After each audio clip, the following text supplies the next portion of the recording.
The New York Times bestseller, Sick in the Head, written by Judd Apatow. Conversations about life and comedy. An amazing read, full of insights. The New Yorker. Anyone remotely interested in comedy or humanity should own this book. Will Ferrell. All right, we're on page 214. Jimmy Fallon. 2015 interview. Wow. Page 214, the 2015 interview. This was meant to be, people. All right. So, welcome to Reading with Pat. Hi. It's like reading Rainbow, but on a live stream, and it's on YouTube, and it's on a box office show. How is Maze Runner doing? I don't know, but I'll tell you how Jimmy Fallon's doing. I don't understand Jimmy Fallon. He's fast, witty, handsome, musical, inventive, a confident performer, a great listener, and he is definitely having more fun than the rest of us combined. Wait, I can give you that Jimmy's fast. I'll give you even handsome, musical, and sure, let's say inventive, but witty and a confident performer? Now, Judd, come on. Come on. Yo, what's up, Pat and chat? My lady stiffed.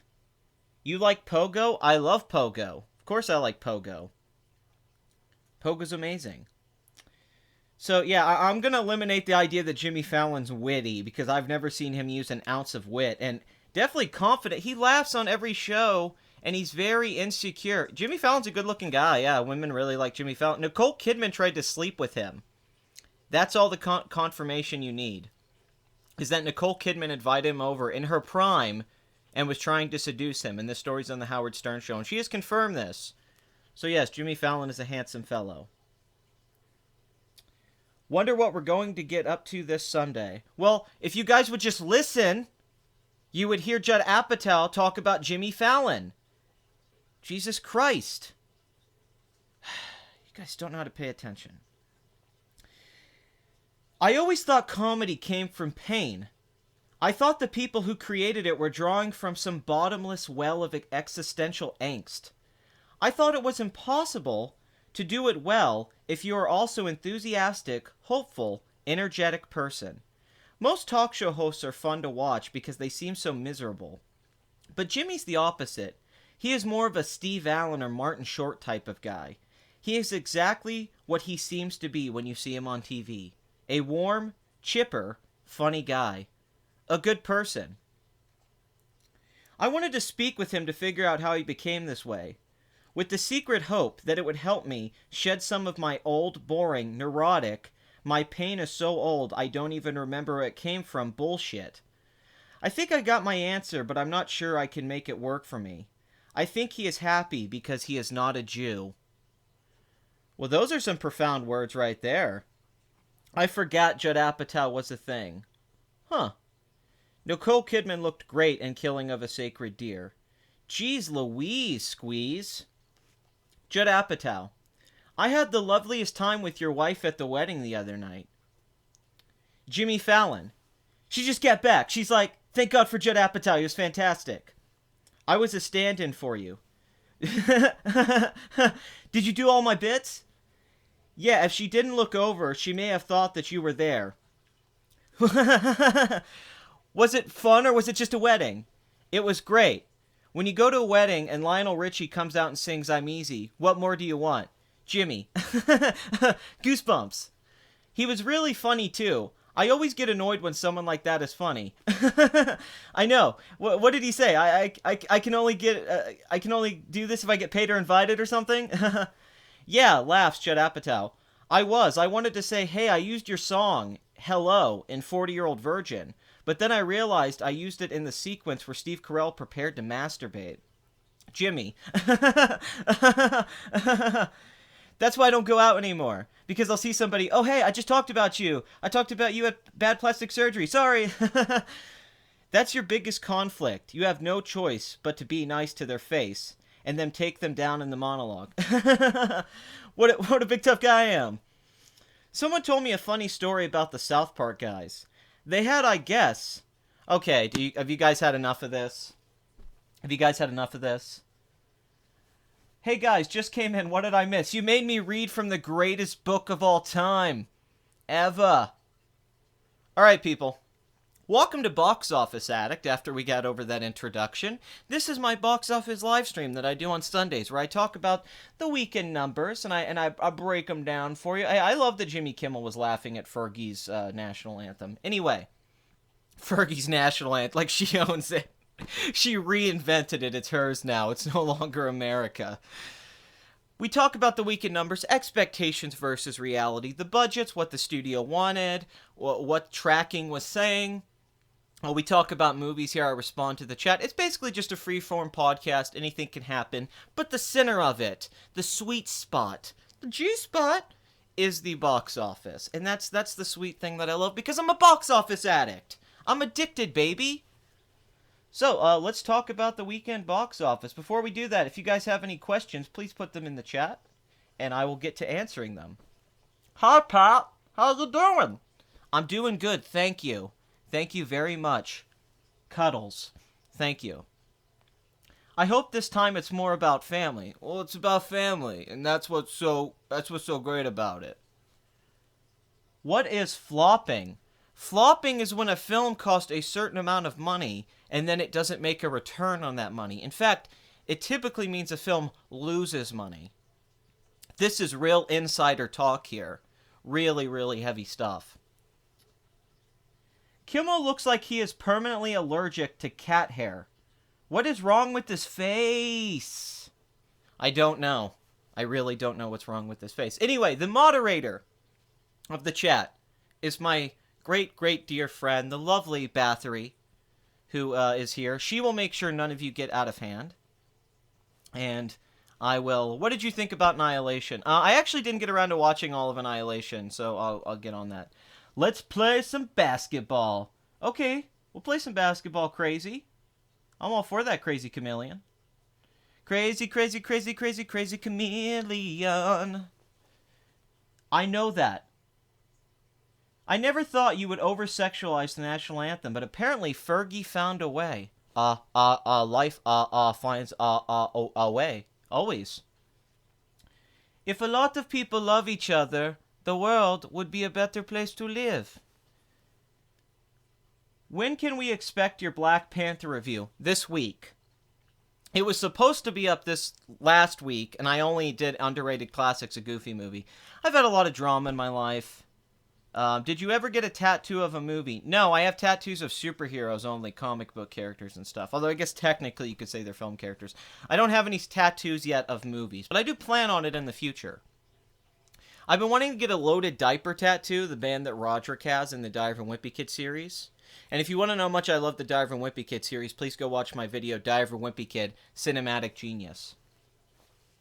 Alright, people, we're getting into Box Office Addict. Let's do this. Also, the music of the week, provided by my good friend Sharkfoot. Please go to his channel and subscribe.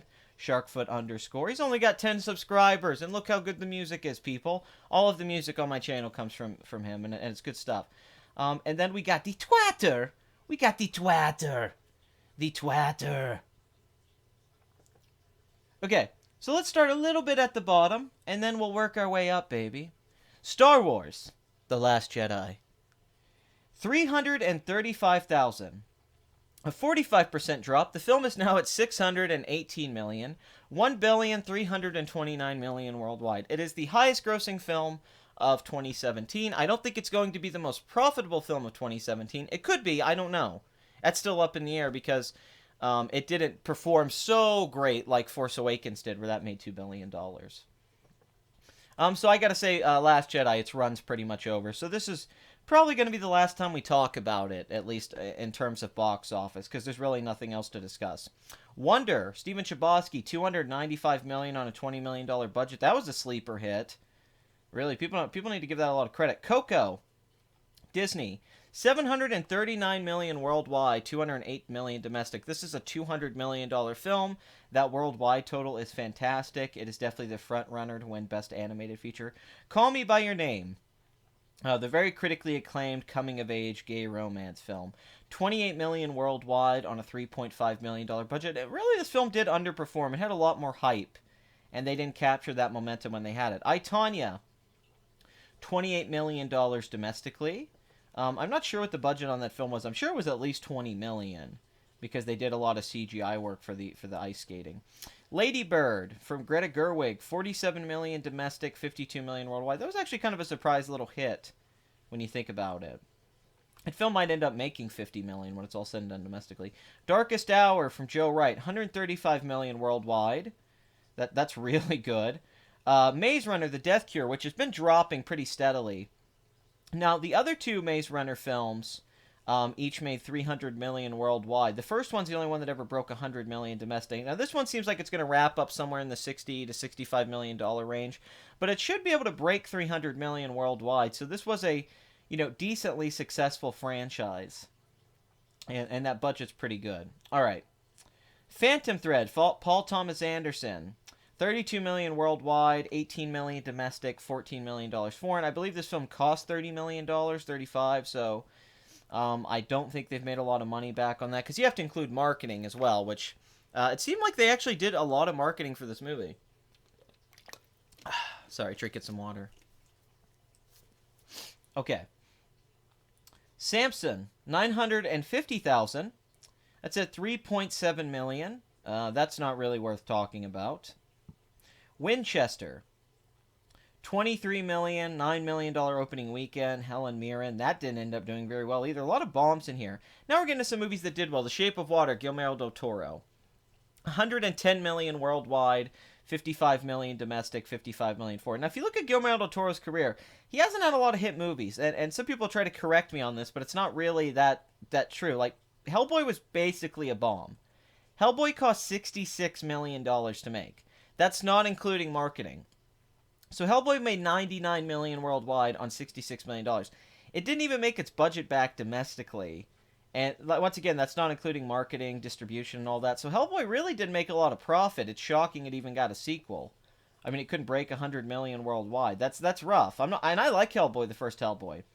Now, Pan's Labyrinth did make $83 million on a $19 million budget. Once again, this film was bought, had a big marketing push. That budget's not $19 million. It's much larger than that. But still, this film did make a profit. It won 3 Oscars. It's his most acclaimed film. But then Crimson Peak, which cost $55 million, only made $31 million domestic at $74 million worldwide. This is a bomb, big time. And then we just won't talk about Devil's Backbone or Cronus or any of that, because they didn't make enough money to really discuss. Then you have Blade 2, which was successful, $54 million budget, $155 million worldwide. That's definitely what was his first commercial success in a sense, where it was like, okay, he can direct a big movie. But then Hellboy 2, which had a great opening weekend, just got shoved out of the way by Dark Knight. $85 million budget, once again marketing not included here. $34 million opening weekend, but if you look at the drops, they're pretty steep. 70% drop in weekend 2, and that's when Dark Knight opened. Just horrible release date for this movie. Only 75 mil domestic. Now, it did make 160 million worldwide, but still, when you think about the percentages of tickets, and they were not getting as much from the foreign box office back then as they do today, I don't think this film made much of a profit. But I will say it was successful. And then, of course, there's Pacific Rim, which a lot of people argue whether or not it was a hit or a success. Well, Pacific Rim cost $190 million. It was a $200 million film. Now, if you include the marketing budget, which would have been huge on this, at least $50 million, if not more, they got like a $250 million film here that made $100 million domestic. Now, sure, it made $400 million worldwide and $300 million, and most of that was in Asian markets, but still, I mean, if you think about it, they made no profit really at all from the domestic total. That opening weekend was abysmal. The hype for this movie was non-existent. And now the tracking's coming in for the sequel, and they don't even think it'll open at 20 million. There was no hype or thing for Pacific Rim. It basically came and went. It didn't perform on par with Transformers. Even that Hugh Jackman movie, Real Steel, for its budget and opening, I think did a little bit better if you're just... Because really, this film's so expensive. I mean, the fact that Del Toro made a $200 million film is kind of insane that they gave him that much money. But $411 million worldwide, that may seem profitable. It's really not. That's kind of like a break-even, you just get a head point. It's really not. So I'd say in a lot of ways you could make the argument, this is what I'm getting at, that Shape of Water is maybe his most successful film, financially. Because Blade 2 is really not Guillermo del Toro. That was a sequel to a very popular film. Hellboy is based off a really popular character, and really it's more of a cult thing. And the Pacific Rim was trying to tap into like mech fandom and big robots fighting and doing something a little bit different with things we had seen, but it didn't really pan out the way it should have. I mean, that's a film I think they probably thought was going to make $700 million worldwide and ended up only bringing about 400 in. But at the same time, if you look at Pan's Labyrinth box office, which was really good, but then you look at The Shape of Water. Shape of Water has the same budget or around the same budget as Pan's Labyrinth. This film cost about $20 million. So at $55 million domestic, it's outperformed Pan's Labyrinth, and then at $55 million foreign and $110 million worldwide, really with a $20 million budget, even with marketing and everything they have in this might be one of his most profitable films. This might really turn a good profit because its run isn't over. They're going to have another push for this when Oscars come around, when this wins and stuff, because it's going to win several Oscars. So this is going to make over 60 mil domestic. It should, if they keep the release right, and it could end up making like 130 million worldwide, if not more. So with the $20 million budget and the fact it's getting all the Oscar nominations, I think that this is in many ways Del Toro's most successful film financially, and the most impressive because it is an original movie and it's his movie. It's not trying to sell a blockbuster franchise. It also makes the argument for him that he doesn't need to make those $100 million films. He shouldn't be making Hellboy for $66 million. He shouldn't be doing $200 million movies. He needs to keep it to that 15, 20, 30 million. Even Crimson Peak was a $55 million film filled with CGI. That movie would have done so much better if it had been a $15 million low-budget film with more practical effects. Del Toro works when it's less is more, and people seem to respond to his movies more when he does this. And I've been saying this for years. He needs to get over like the I'm a comic book geek guy, and I'm going to make geek movies or scary films and all that. No, like, your most successful films really at the end of the day are these two in a lot of ways. Because they're you. They were sold on your script, you making them, people liking what you brought in your vision. And that's important. That builds a brand. Del Toro's building a brand. This reestablishes his brand with this movie that can lead to even bigger success with his next films. So very, very successful run there, and success for Guillermo del Toro in particular. He's going to win the Oscar. At this point, he might be able to get some of those Lovecraft movies made that he wanted to make. The Post, Steven Spielberg, $78 million domestic, $136 million worldwide. That's with a $50 million budget. They've definitely made a profit, but not much of one, and that domestic total's not great. You would think that a film with Tom Hanks and Meryl Streep and all this would make $100 million, but newspaper films don't seem to have too much broad appeal, and even with as many heavy hitters on this one, it doesn't have much of a run left. But when it's all said and done, it's not a bomb. It's a film that's been nominated for several Oscars. So now, Three Billboards Outside Ebbing, Missouri is doing very well. This is a film that cost $12 million to make, and I'm sure it had a pretty good marketing push, but this is a film that's made $50 million domestic. It's now surpassed Lady Bird, It's super, super successful, and $71 million for, and this is $121 million worldwide. This kind of reminds me of a box office of a Coen Brothers film, like when No Country for Old Men came out and made $71 million domestic, and then I think something like that, like 75, and then it made like 170 worldwide. Sometimes these films like this, these more, I don't know, these crime, deconstruction, a little bit of neo-noir, Southern Gothic, almost, there's so many things to say, but these kind of films, they really pop sometimes at the international box office. Like you'll see a Coen Brothers film do occasionally. Like Fargo was a big international hit, you know. Fargo cost $6 million to make and it made $60 million worldwide. And a lot of they'd had a string of bombs. And then they went more low budget and had a hit. So Martin McDonagh, who did In Bruges and Seven Psychopaths, which are two films that did okay, this is a hit. This also helps its Oscar chances, because this is the film I want to win Best Picture out of the nominees. I think it's the front runner still, even though Shape of Water's got a lot more momentum. But this did just win the BAFTA, and so I'm thinking Shape of Water could win Best Director, Three Billboards win Best Picture. That's my hope. That's where I think, because I think Best Director's pretty much locked up, even though I'd prefer to see Christopher Nolan win over Del Toro. Still, $121 million worldwide on a $12 million budget. They've definitely made a profit off of this movie. It's still going. This could end up with $130, $140 million worldwide, and it didn't cost that much. And for everyone involved, you know, Frances McDormand, John Hawkes, Peter Dinklage, Sam Rockwell, Woody Harrelson, this is just a success. And it's crazy. Get Out won Best Screenplay at the Writers Guild. I was really upset this isn't probably going to win the Oscar now, even though this is the best script in years I've seen in years. So great piece of cinema. Never really got to do my review for it. I had a big epic review planned with a friend that we never get around to, but it's doing very well at the box office. It really pulled ahead in a lot of the Oscar films. Early Man, $6.7 million. Not doing that well, but I think they knew that. That film was always going to have to rely on the international box office. So hopefully that can make some money in markets that it would play a little bit better in. Every Day, $3.1 million. This is a movie that cost $4.9 million. So it wasn't very expensive. This is the director of The Vow, which was a huge hit with Channing Tatum, the year of Channing Tatum when Magic Mike came out and all that, and he became an A-lister. That had a $30 million budget, made $196 million worldwide. So that was definitely a hit. One that it's kind of hard to not, appreciate, really. That's a very successful rom-com. It wasn't even a rom-com, really. It was just straight up old school, romance. 1517 to Paris, which I know I skipped Greatest Showman. I'll get back to that. Clint Eastwood, $45 million worldwide, $30 million budget. Not that great. I definitely thought that was going to be better. I think casting real people as casting the actual people in the roles was kind of backfired. It lacks star power. The Greatest Showman, Hugh Jackman. This is amazing. We've already talked about this film so much. It's terrific multiplier, like times 10 or 11. It's crazy. The opening weekend was $8.8 million.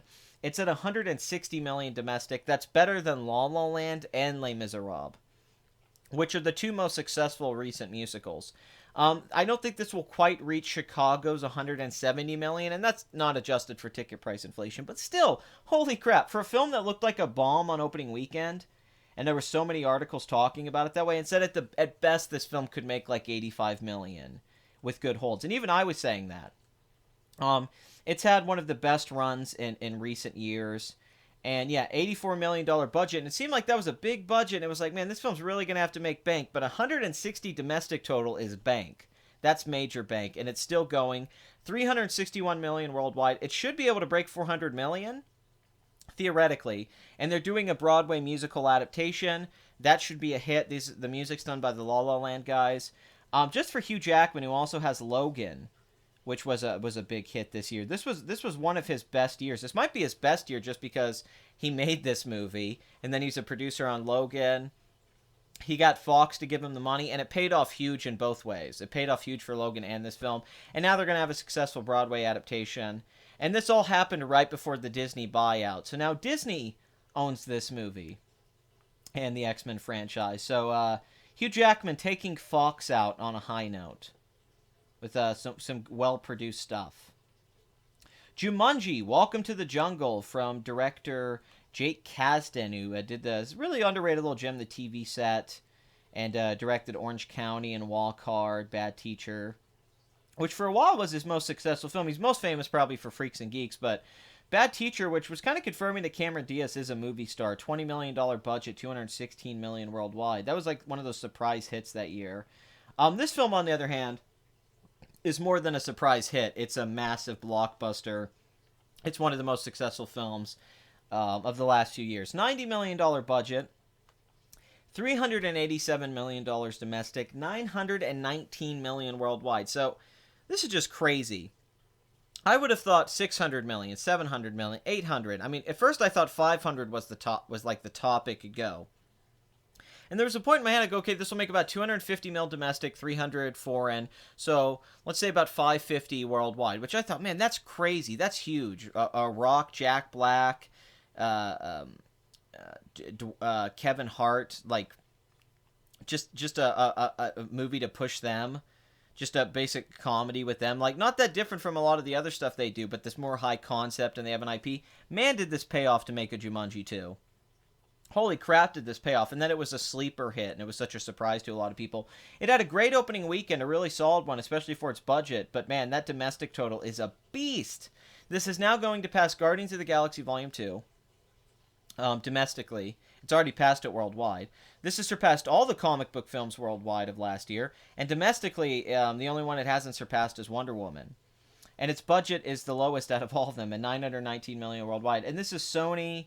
This is a major moment for Sony. It's their second most successful film behind Skyfall, which was the James Bond franchise. So, and they're probably going to be able to keep a lot more profits from this than they were able to keep from a Bond movie. 50 Shades Freed from James Foley.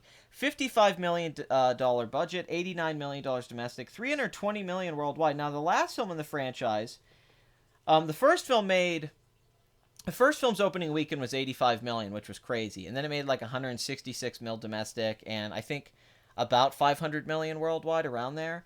Now, we knew that the sequels weren't going to do as well, and this one had a $55 million budget. Now, this one did pretty good domestically at $114 million and made $381 million worldwide. So, I'm thinking that's about where 50 Shades Freed will end up. 50 Shades Freed will end up. It had a lower opening weekend at $38 million, but it's held a little bit better.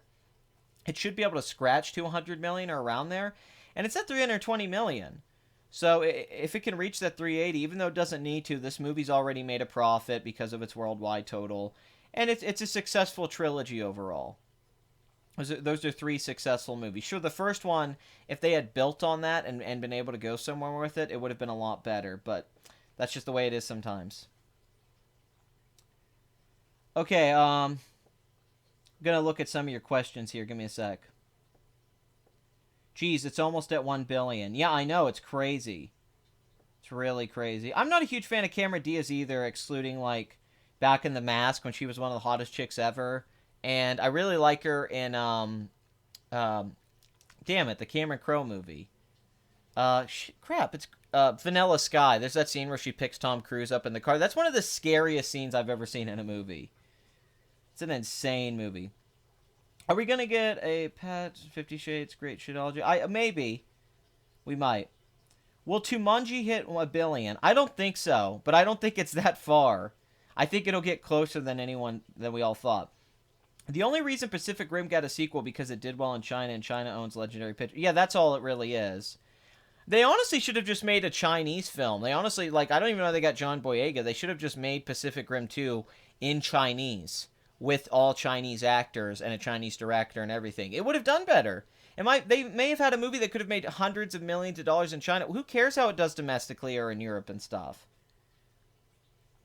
What about Jordan Peele? Jordan Peele's not winning Best Director. Guillermo del Toro won at the Directors Guild. He won the BAFTA. He won the Golden Globe. Guillermo del Toro's winning Best Director. It's a lock at this point. The only thing that's up is Best Picture. It's either going to be Three Billboards, Shape of Water, or a surprise movie. But screenplay's pretty much locked up, adapted and original, and director's locked up. So yeah, there's no chance for Jordan Peele to win director. He will win He has a high chance of winning Best Screenplay though. Oh yeah, P.T. Barnum, yeah. When you reuse your crisis actors in your propaganda movie. Let's see. When you reuse your crisis actors in your propaganda movies. See, I don't. Are you talking about Three Billboards? Because Three Billboards really isn't propaganda. It's a deconstruction of propaganda, and it even mocks her character for trying to use propaganda designs and stuff like that. It's actually got this meta another layer to it that, or unless you're talking about The Vow, which is a good point. But Three Billboards is there's so much more. It's much denser than that. And he wrote it 8 years ago. He's really not trying to make this political film like it feels as relevant. It just feels like that, but he's really doing something that's like a European viewing the American crisis, the American struggle, the right versus the left, Americana, race relations, and all that, but in a humorous way. It's very funny. It's really a dark comedy. Yes, Frances McDormand is Joel Coen's wife, and he's the one that pushed her to take the role. No one cares. The government is evil, we know. You win some, you lose some, but I hope he wins the Oscar. Okay, the only... Oh, crap, I'm sorry. I'm trying to read stuff I haven't read before. How much do you think Infinity War is going to make? Jesus, I wouldn't be shocked if Infinity War's opening weekend was like 200 and like, let's say... Let's not get crazy and say like 280. Let's say like 248. Let's play it a little conservative around there. 240, 248. Maybe even 255, 260. But domestically, that film has the chance to make like 800 million. It really does. Especially if they like kill off a major character. That could really bring... If they kill off like one of the leads of Marvel, that could lead to a lot of hype. Yeah, no, Shape of Water seems to be doing well internationally overall. Winchester had a budget of $3.5 million. Yeah, but you have to include distribution and marketing costs. They didn't just, release it and all that. It may have just cost to make was $3.5 million, sure. They should have called the movie Phantom Profits. That's very funny. That's a good one. Call Me By Your Names or fans are all over YouTube because of Timmy. Oh, it's awful. Oh, it's awful. I did a review of that movie, which is a review I think's really good. Like, I think it's one of my better reviews, and so many Call Me By Your Name fanboys are ridiculous, because they all just want to have sex with Timothée Chalamet. Even Jennifer Lawrence came out, and she's like, he's hot. Should I be saying he's hot? I hope he gets a little older so I can get with him. He's so hot. And I'm a fan of Timothée Chalamet, too. But it was, I, Tonya had a budget of $11 million. I heard that that's not true. I heard the budget was more $20 million, and they're reporting $11 million. I read a lot of sources that said the budget was actually closer to 20 because they did a lot of effects work afterwards that... Although Hollywood kind of... budgets get lied about all the time, yeah, Call Me By Your Name, like, everyone's mad I didn't give it a 10. It's all these people that are telling me they're attacking me for criticizing the pacing and saying I don't, like, understand European cinema or stuff like that, which is ridiculous because I watch much more European cinema than I have American cinema. Which is just silly. It's like, I prefer European cinema. What the hell do you mean? But there were so many negative comments. People were like, man, I really like your review, but you didn't give it a 10. You didn't absolutely love this perfect movie. And you could tell it's like this fanboy mentality, which is so weird to see that for like an art house movie. That there's all these like insane fanboys. How did Coco flop? I didn't say Coco flop. Oh, you read someone else saying it. My bad. Heard that Rian Johnson's copied The Last Jedi script from a fanfic. I did see that in, what was it, ER's video? ER made that video recently. The great ER is one of the best channels, who is the reason I watched One Punch Man is because of his video. Now I'm a huge One Punch Man fan, and I'm trying to convince everyone to watch it, because I was like, hey, listen, I know anime fags are wrong about 90% of stuff. They're not wrong about this show. It's like Berserk, Cowboy Bebop, Death Note, One Punch Man. All good. Most of the other stuff's crap. Black Panther's going to beat Last Jedi domestically. I mean, it should. It should beat it domestically with the numbers it's bringing in, yes. From right now, yes, it should be able to. Or get damn close. Man, you guys left a lot of comments. Okay, let me get back down to the bottom here before we get back to the numbers. Yeah, it is funny because we all kept saying that one of the big criticisms of The Last Jedi was that it felt like fan fiction, and then everyone attacked a lot of us who didn't like the movie and said, oh, come on, you guys are only mad because your fan theories didn't come true, and there was all this fan fiction. Rian Johnson's this genius writer. This stuff isn't fan fiction. And then somebody went and found all the stuff he did has been done in fan fiction and written online. It's like, no, it's no better So that debunks that whole thing that, like, our perception of what fan fiction is or how it's written or good or bad writing. It's like, no, there's people who wrote this stuff out already months before. I don't think he copied it. I think he's just a hack. I think he was at that level of writing that he wrote something, just like D&D wrote terrible episodes of Game of Thrones that felt like Reddit posts. It's the same thing. It's just somebody who's a hack, and they write something that's just as terrible. It's like that video with Mike and Rich, and they're pitching bad Han Solo ideas and stuff, and all of them sound 100% correct. Like, that's what would happen.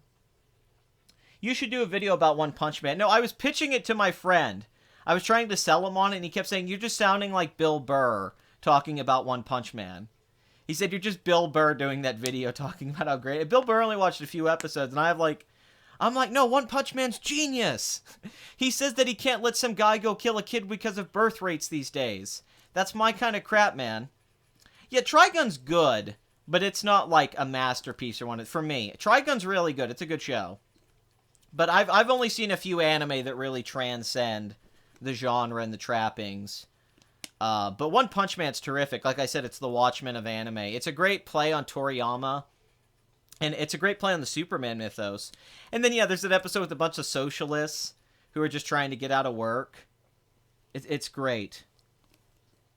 Trigun is good, but I lost it. No, Trigun's really good. I'm not, like, Trigun's a really good show. I'm not saying there's not good anime shows. Most of them are good, but if you like anime, you know, you get familiar with a lot of this stuff. It's rare to see one that's like, wow, this is like a 10. This stands out as a piece of writing, not just based off the genre. Really? The director of The Greatest Showman is going to direct an adaptation of Naruto? I don't believe that's true. I don't think that's happening. No, Cowboy Bebop's definitely up there. For sure. Talking about me like I'm not here. Well, you weren't here. You little baby. Oh, dude, you missed me read the Judd Apatow thing, right? He said something great. He said that Jimmy Fallon was happy because he wasn't a Jew. He said that most comedians are unhappy, and Jimmy Fallon is happy, and the reason is because he's not Jewish. That's amazing. The new Gundam 00 has a good story and state-of-the-art animation. I liked it. Yeah, I like it. I mean, I'm more of an otaku. I definitely like more old school. Old school, like the anime 70s, 80s. But most of the people who say, like, who tell me a lot of stuff are like, yeah, this is a great anime, or this is like a 10 out of 10, or this is awesome. It's not. Most anime sucks. Just like most things suck. Most comic books suck. Most movies suck. Most books suck. I'm not saying that like anime's inferior. It's just most things suck. And anime's no different. Most of it's poorly written. Most manga's poorly written. Most anime's poorly written and poorly... It's cliche. It's copies. But when one can actually break out and be something, that's the... Yes, definitely. Well, Macross. I like old school Macross. I'm a big... In the movie Do You Remember Love? And, of course, the old school Gundam. All the old school Gundam stuff's amazing. Ed was the Jar Jar, though, of Cowboy Bebop. But we suffer for your sins. Yeah, most things suck. Yeah, it's not like people hear me say that about anime and they think I think other things don't suck. But I'm like, no, it's true. It's just a universal thing. Like, go to a library. Not most of the books in the library aren't good books. There are a lot of mediocre bad books, and then there's some great novels in there. Go to the movie theater. Not every film you're going to see is going to be a great movie. There's going to be a lot of bad, mediocre movies. Same thing, you know, anime's no different. It's just if you're into it, that's cool. And I was hardcore into anime, but then I got to a point where it's like, man, so much of this is just vanilla. And the animation quality dropped for a few years. And, you know, I love stuff like Fully Cooley. Fully Cooley's great. Gynex, you know, I definitely boned the studio. I like a lot of houses. I like a lot of shows. I used to be a Clamp fan, even though their stuff looks ridiculous. And I still enjoy anime in this kind of like quiche way, like in this novelty-esque way. There's something fun about it. But my biggest issue with it a lot of the time was that a lot of the writers just weren't self-aware about the cultural aspects or the humor of the Japanese stuff. They didn't seem too aware of the fact of what anime is. But the self-awareness in One Punch Man is mind-blowing. It really is. It's so good. And as someone who's a comic book geek, and I'm a big fan of superhero comics, I'm not just watching it as someone who's a Toriyama fan and watching it as like kind of a Dragon Ball thing. I'm watching it as someone who's a comic book fan and seeing like a perfect like way to do something. It reminded me of like watching Misfits the first couple seasons, where it's like, yeah, somebody gets it. Somebody totally gets how to do this stuff. That a superhero would be bored. Ever watch Vampire Hunter D or other anime? Yeah, I actually own Vampire Hunter D 1 and Bloodlust, and I own the novels. I own several of the Vampire Hunter D novels. The first movie from the 80s is pretty good. Bloodlust is like one of the best sequels ever. It's actually a pretty damn good sequel. It actually feels more like a live action movie than it. And I really liked Your Name, and I like obviously I like Perfect Blue. I mean, there's exceptions to everything. Perfect Blue's phenomenal. Miyazaki's work, Akira. I mean, I'm not saying it's all bad. What do you think of the Paramount Netflix deal on Cloverfield Paradox and international distribution of Annihilation? I think it's crazy. I think it proves that the Netflix model's really backfiring, and Netflix isn't becoming the alternative to movies. See, the thing about it is that Netflix was supposed to be something different to what we're not used to in theaters, but they're really just trying to compete and use the same tactics that movie studios use, which isn't anything more interesting. Hey, Pat, ever notice that people who defend Zack Snyder tend to use the morality argument, especially considering what happened to his daughter? I mean, yeah, but people have that issue in general. They start to use emotional arguments and not logical ones when they're emotionally invested in something and they're upset. Yes, the first season of Misfits is awesome. I could not recommend it more. I know, One Punch Man. No, I'm late to the One Punch Man thing. I'll admit I was wrong. I'll admit wrong. I've been wrong about a few things. It's like people tell me like, hey, Death Note's really great, and I didn't watch it for a couple years. And I was like, no, and it is. It's great. It's truly great. Cowboy Bebop I watched when it was originally on, I was watching that even before Adult Swim, but the dub's amazing. Avatar The Last Airbender, everyone told me it was great. And I'm like, dude, a Nickelodeon show? I'm not watching that crap, and it's awesome. Awesome show. And I'm a big animation fan. I love Danny Phantom, Invader Zim, Batman the Animated Series, Animaniacs. I mean, it just Tailspin. It goes to DuckTales. I'm a big fan. It's not like I have against anything kiddie like that when it comes to anime. But, and I didn't know that, I just got a little sick of shonens. I do like Conan. I like Detective Conan, or Case Closed as they called it, which I think is like one of the longest running mangas ever, shows ever. But everyone kept saying how great One Punch Man was, and I saw the memes everywhere, and I saw everyone talk about it, and I was like, man, I don't want to watch this crap. And then I watched ER's Deadpool video, and I heard him talk about it, and then, Bill Burr, and I go, oh, crap, this sounds good. And so I went to go watch it, and I'm like, oh, my God, I love it. I finished it in, like 2 days. 12 episodes, and I'm reading the manga now, too. But, Berserk was another one. For years, people told me Berserk was this masterpiece, and it's this great, it's the best manga ever, and I should read it. And I'm like, nah. Yeah, Gargoyles is awesome. And I'm like, nah, I'm not doing that. And, yeah, it is still go. I think it was Detective Conan. I think it was still going a few years ago. I don't know if it still is now. But everyone kept saying Berserk, and I'm like, oh, I'm not going to read this. Some guy's got a big sword, and he fights monsters. That's the most cliche thing ever. Ever. And I'm like, I don't... And then it starts even, too, like the Black Swordsman run. I'm like, God, this is just like... it's just a guy going around killing monsters. Then when you get to the backstory in the Golden Age, I'm like, oh my God, I love this. This is awesome. And everybody was right. And then I totally get the memes and all that. I was wrong. It just happens sometimes. Like Firefly. I was like, I don't really like Joss Whedon. Not a big Buffy fan. I'm like, Firefly, nah. And then you watch it and you're like, okay, yes, this is good. Nathan Fillion's great on it.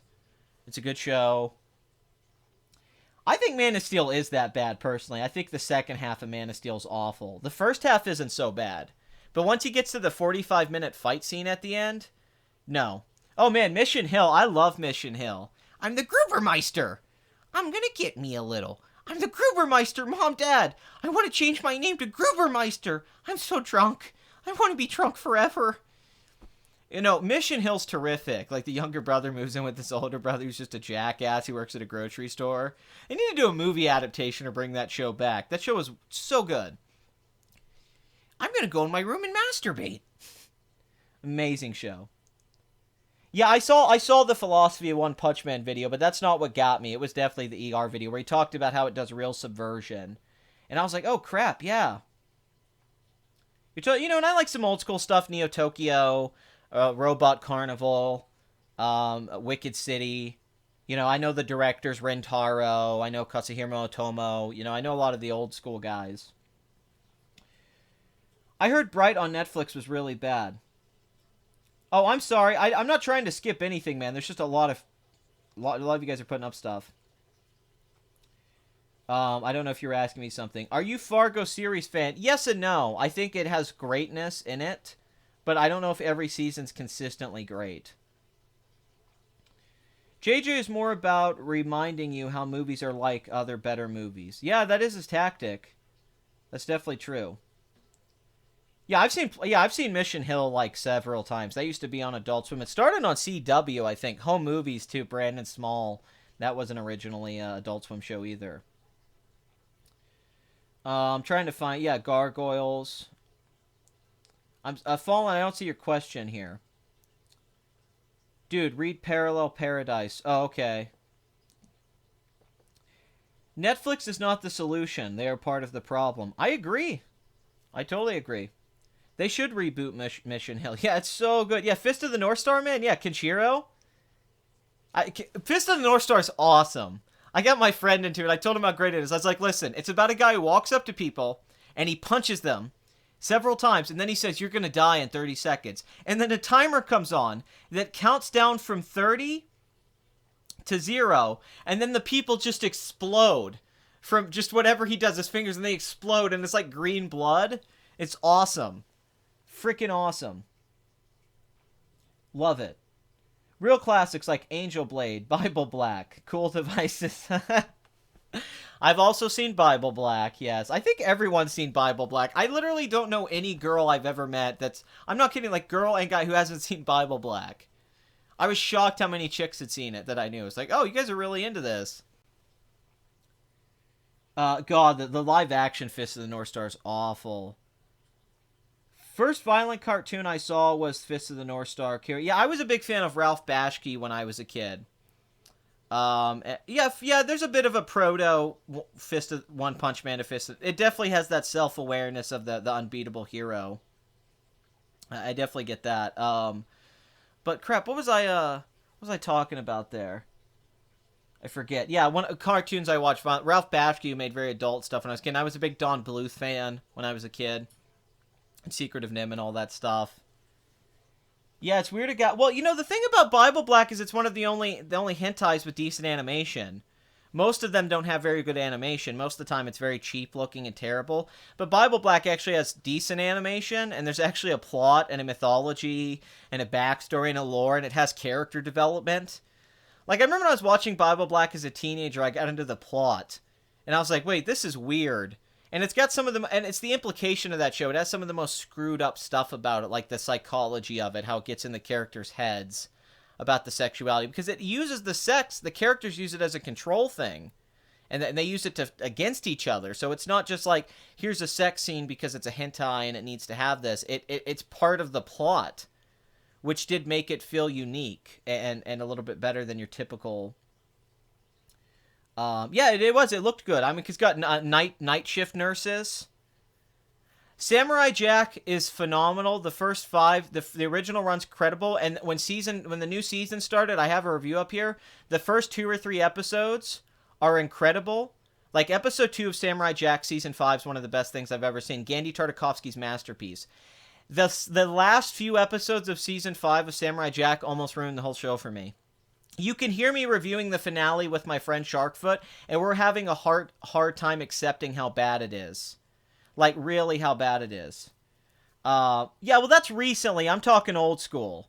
Bible Black came out a long time ago.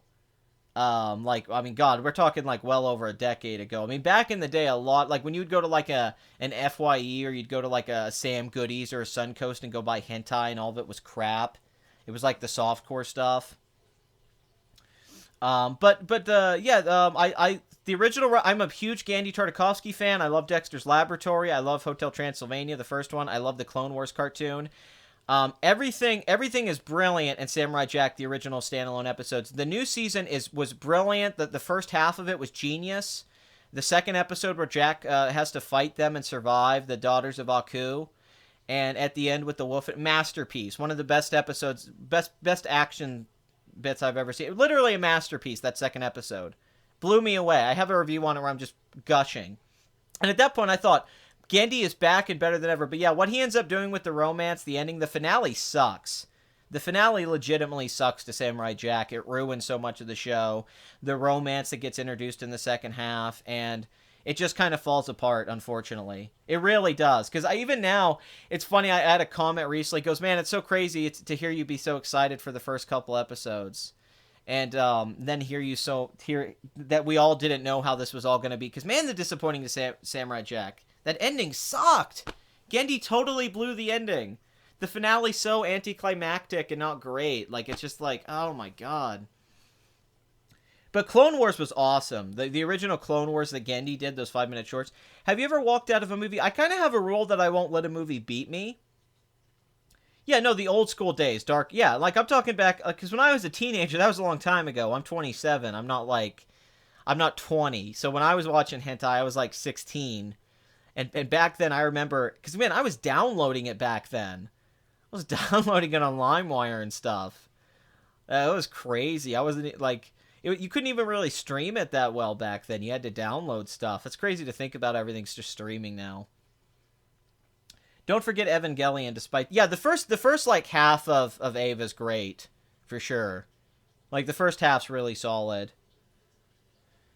There is something enjoyable about the schlockiness of the Fist of the North Star movie.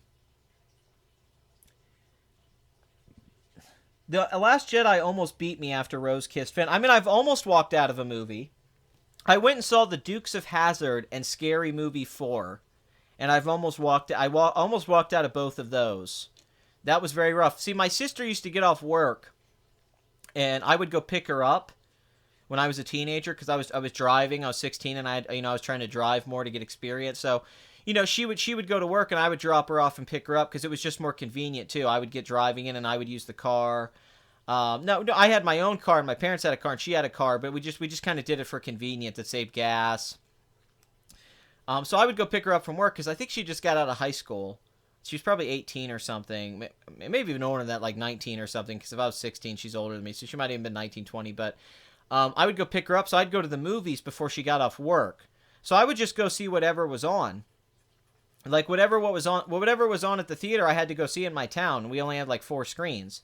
So I had to go see there was one year I saw terrible movies. I saw the X-Files sequel. I saw Dukes of Hazzard. Bye, Mr. Pete. I saw Scary Movie 4. I mean, I saw so many bad movies that I almost walked out of. But I was like, well, crap, she doesn't get off work yet.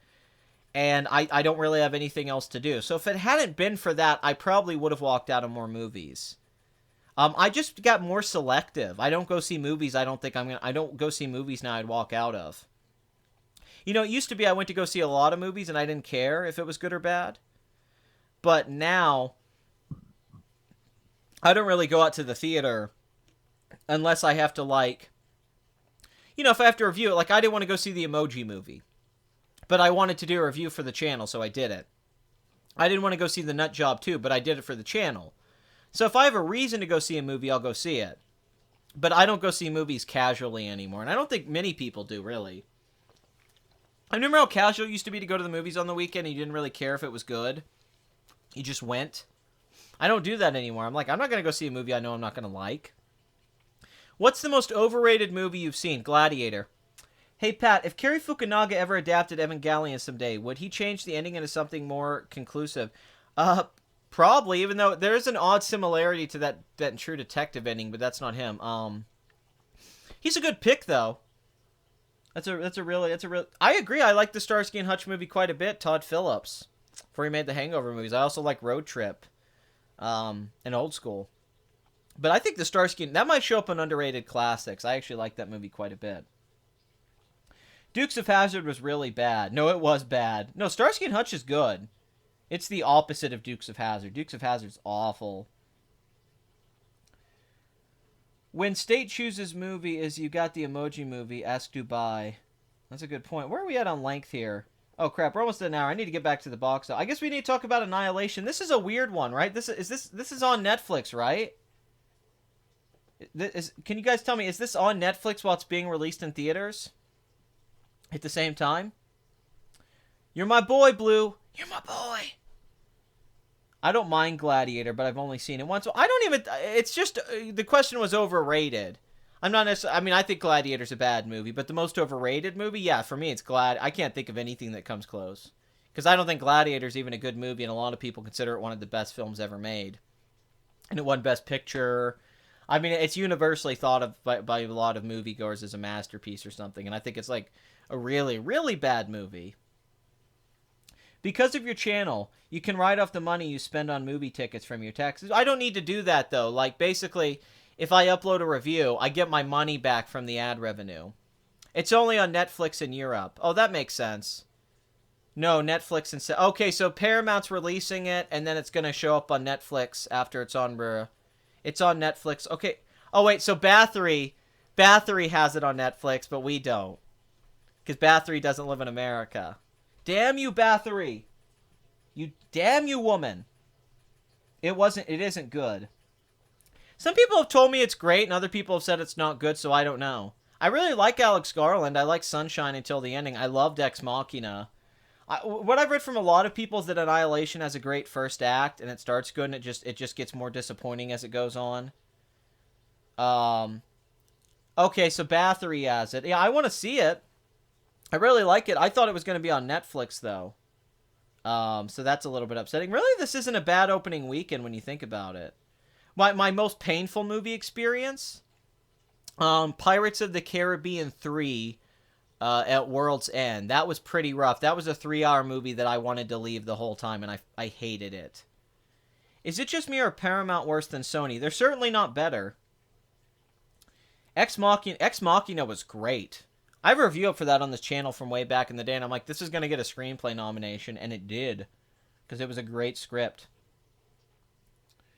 Jodie is fairly good. So, I really don't know what to say about this. Honestly, this movie's marketing campaign I thought was very odd, but not bad. And I had no idea that this was even going to open at all. I thought they were just going to release it to Netflix. I didn't know that Paramount actually... I read that recently, but I didn't know that's where things were going. Natalie Portman actually could open a movie. She is a movie star. Despite being in a lot of bombs, a lot of the movies she's been in that are bombed are kind of art films. Like Knight of Cups and Jane Got a Gun. And even Jackie's very, much like an art house movie. Because, you know, granted, Black Swan is too, but I think she's a star. But a $40 million budget, Alex Garland's previous film, A24 released it, Ex Machina. It had an opening weekend of $5 million and made $25 million domestic, $36 million worldwide. Now, the budget was $15 million. I don't think they made a lot of profit off now. This was like a critical darling, though. Kind of felt like a Black Mirror episode, is what I always said. Like a Black Mirror episode is a movie. Now, this, on the other hand, I would have thought this was just going to open horribly. Like $5 million. I honestly don't... I think an $11 million opening weekend's not that bad. Now, it was released in 3,000 theaters. That doesn't hurt. But for like a $40 million film that I don't think had that much of a marketing campaign and people weren't talking about it outside of like fans of Alex Garland and all that stuff. I don't think it's that bad, really. It's not a great opening weekend. They would definitely want like a $20 million. Speaking of Pirates 3, would you say Gore Verbinski has lost his way? No, because after that movie, he made Rango, and Rango is his best movie. His best movies are Rango, Mouse Hunt, the first Pirates of the Caribbean film, and then you could just pick whatever you want after that, maybe The Weatherman. But Rango's one of the best animated films I've ever seen, so no, I don't think Gore Verbinski's lost his way. I think he's just got some bad screenplays, including The Lone Ranger, which was a bad screenplay. Gore Verbinski's a great director. In my opinion, I'm a big fan of him as a filmmaker. I just hate the scripts to the Pirates of the Caribbean sequels. That's definitely the issue. They're terrible, terrible screenplays.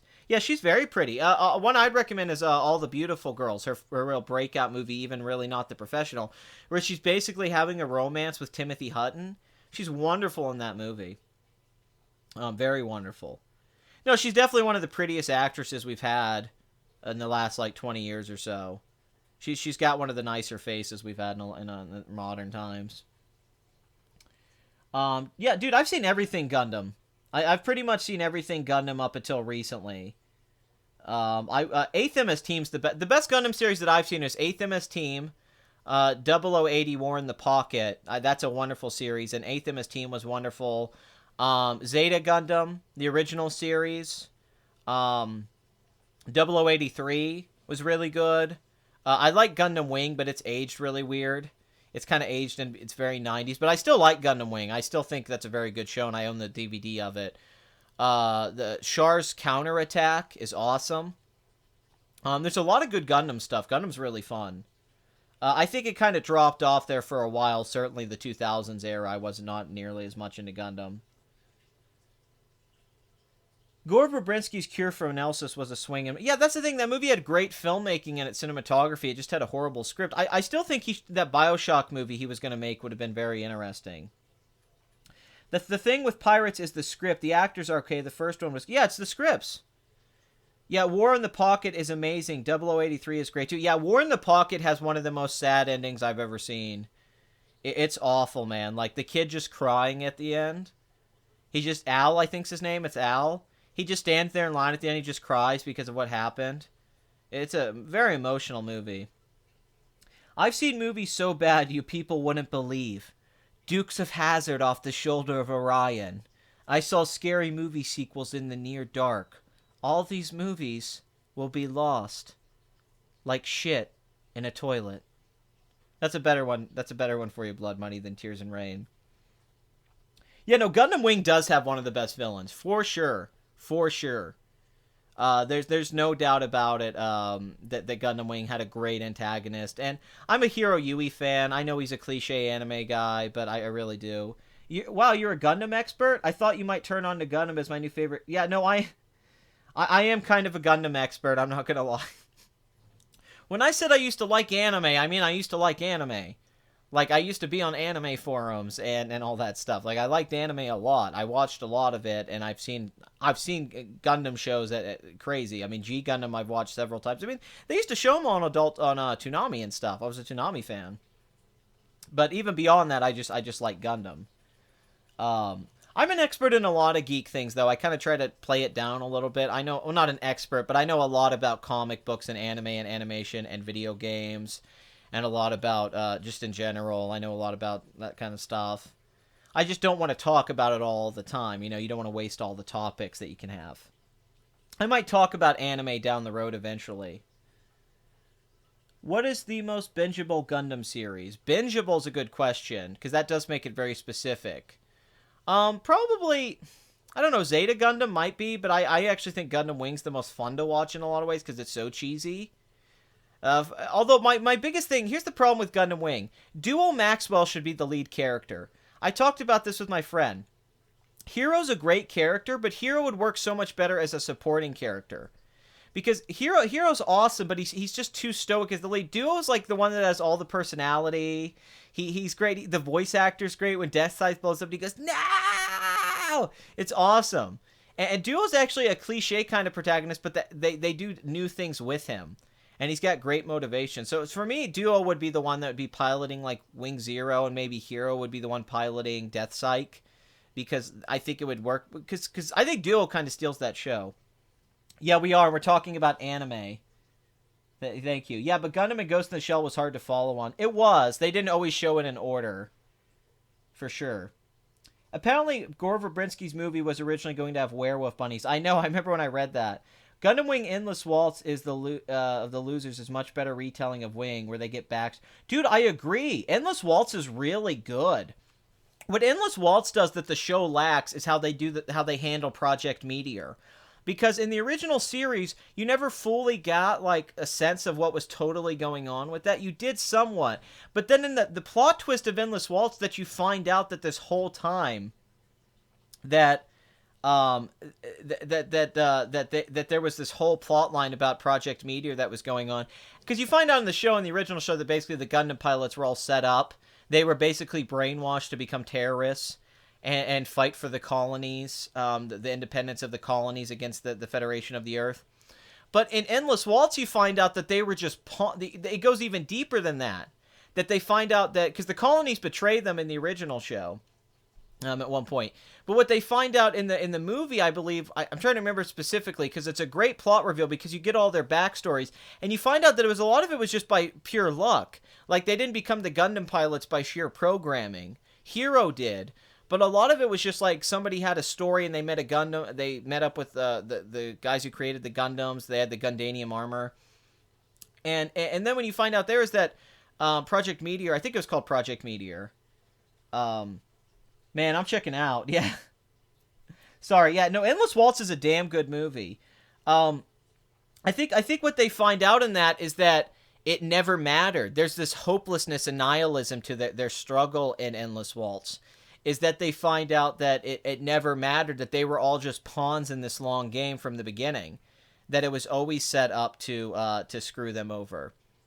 And it's these guys who have no purpose in a world where they can't fight anymore. They don't know what to do. They fought so hard to win and bring peace, and it was meaningless. It didn't do anything. Nothing changed after they won the war. Nothing changed after they killed the bad guys, you know? And here they are, with no purpose. What is a fighter's purpose if he has nothing to fight? And they realize that, like, we got our humanity taken out of us, in particular Hiro Yui. It was stripped away from me. And it's these guys finding their humanity again when they realize that this whole show, it basically explains Gundam Wing's plot better than Gundam did, than you said. It explains that the whole plot to Gundam Wing wasn't what the characters thought it was, and their victory ultimately wasn't the victory they thought it was either. That they're part of a process that's going to keep repeating itself, and they were pawns in that process. But then what the movie gives you is that they're able to end that process because they realize they're part of that problem because of their programming. Hero was the son of a Gundam engineer, and Dr. J is possibly his granddad, and Hero was mentally brainwashed to be a super killer after he was broken after killing the girl and his dog. When you watch Endless Waltz again, you see that they struggle to get the Gundams back. It's almost pathetic in hindsight. Yeah, no, that's the thing. There's a struggle to it, for sure, that they go through that. Endless Waltz was made by people who were nuclear bombed by the people who created Axis engineers. Yeah, but I bet the Japanese are very... Yeah, it's more nihilistic than the show. He was trying to protect the others from the truth, but he killed the original Heavy Arms pilot and stole his identity. Yeah, Troa Barton. Yeah, no, Troa Barton's a fascinating character. Yes, I have seen Gundam Thunderbolt. How do you feel about Mother getting Razzie nominations? I think they're deserved. By the way, I'm trying to. I haven't seen Endless Waltz in a few years, so I'm sorry if I'm a little rough. But I remember there was a plot reveal about Project Meteor and what was going on that was more interesting than the show. I will be on the top of the Earth field, and the dawn of the new age will arrive. I will rule the world. But the original Gundam Wing series is very 90s. Anyway, $11 million opening weekend for Annihilation.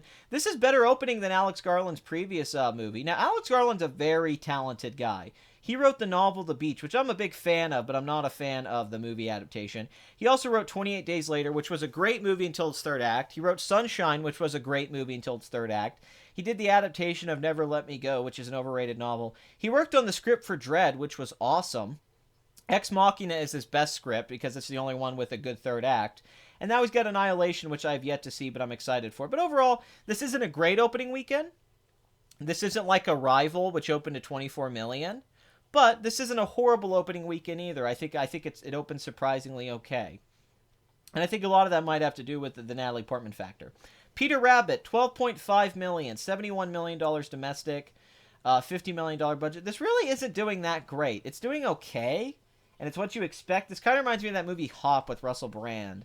It's just doing okay. I love bunnies. My girlfriend, who I love, she breeds rabbits and takes them to competitions, like dog shows, but for rabbits.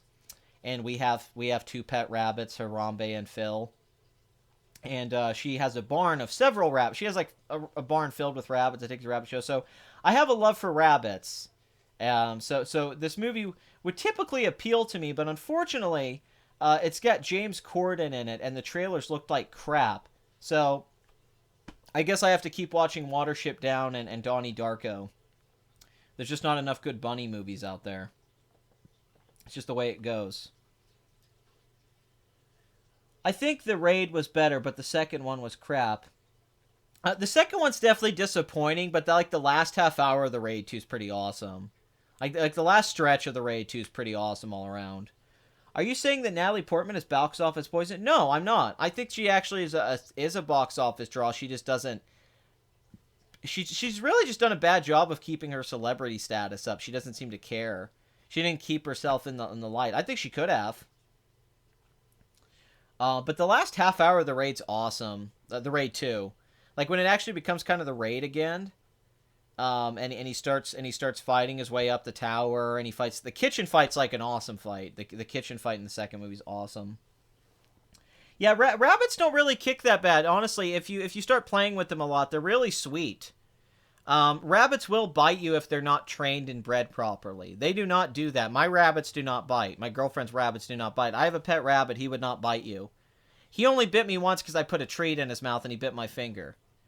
So that was really about it. But if you have I've had rabbits scratch and bite and kick you, but I've been around a lot of well-bred rabbits and they're handled well, and they don't do that. They're very sweet. You can pick them up and they're really sweet and nice. Plague Dogs also has... Yeah, Plague Dogs has the most heartbreaking ending ever. Oh my god, the movie. Holy crap. I can't even watch the ending. Yeah, the kitchen fight was like a highlight of the raid, too, where it's like, okay, this feels like the first movie. We're going back to what worked about the first movie.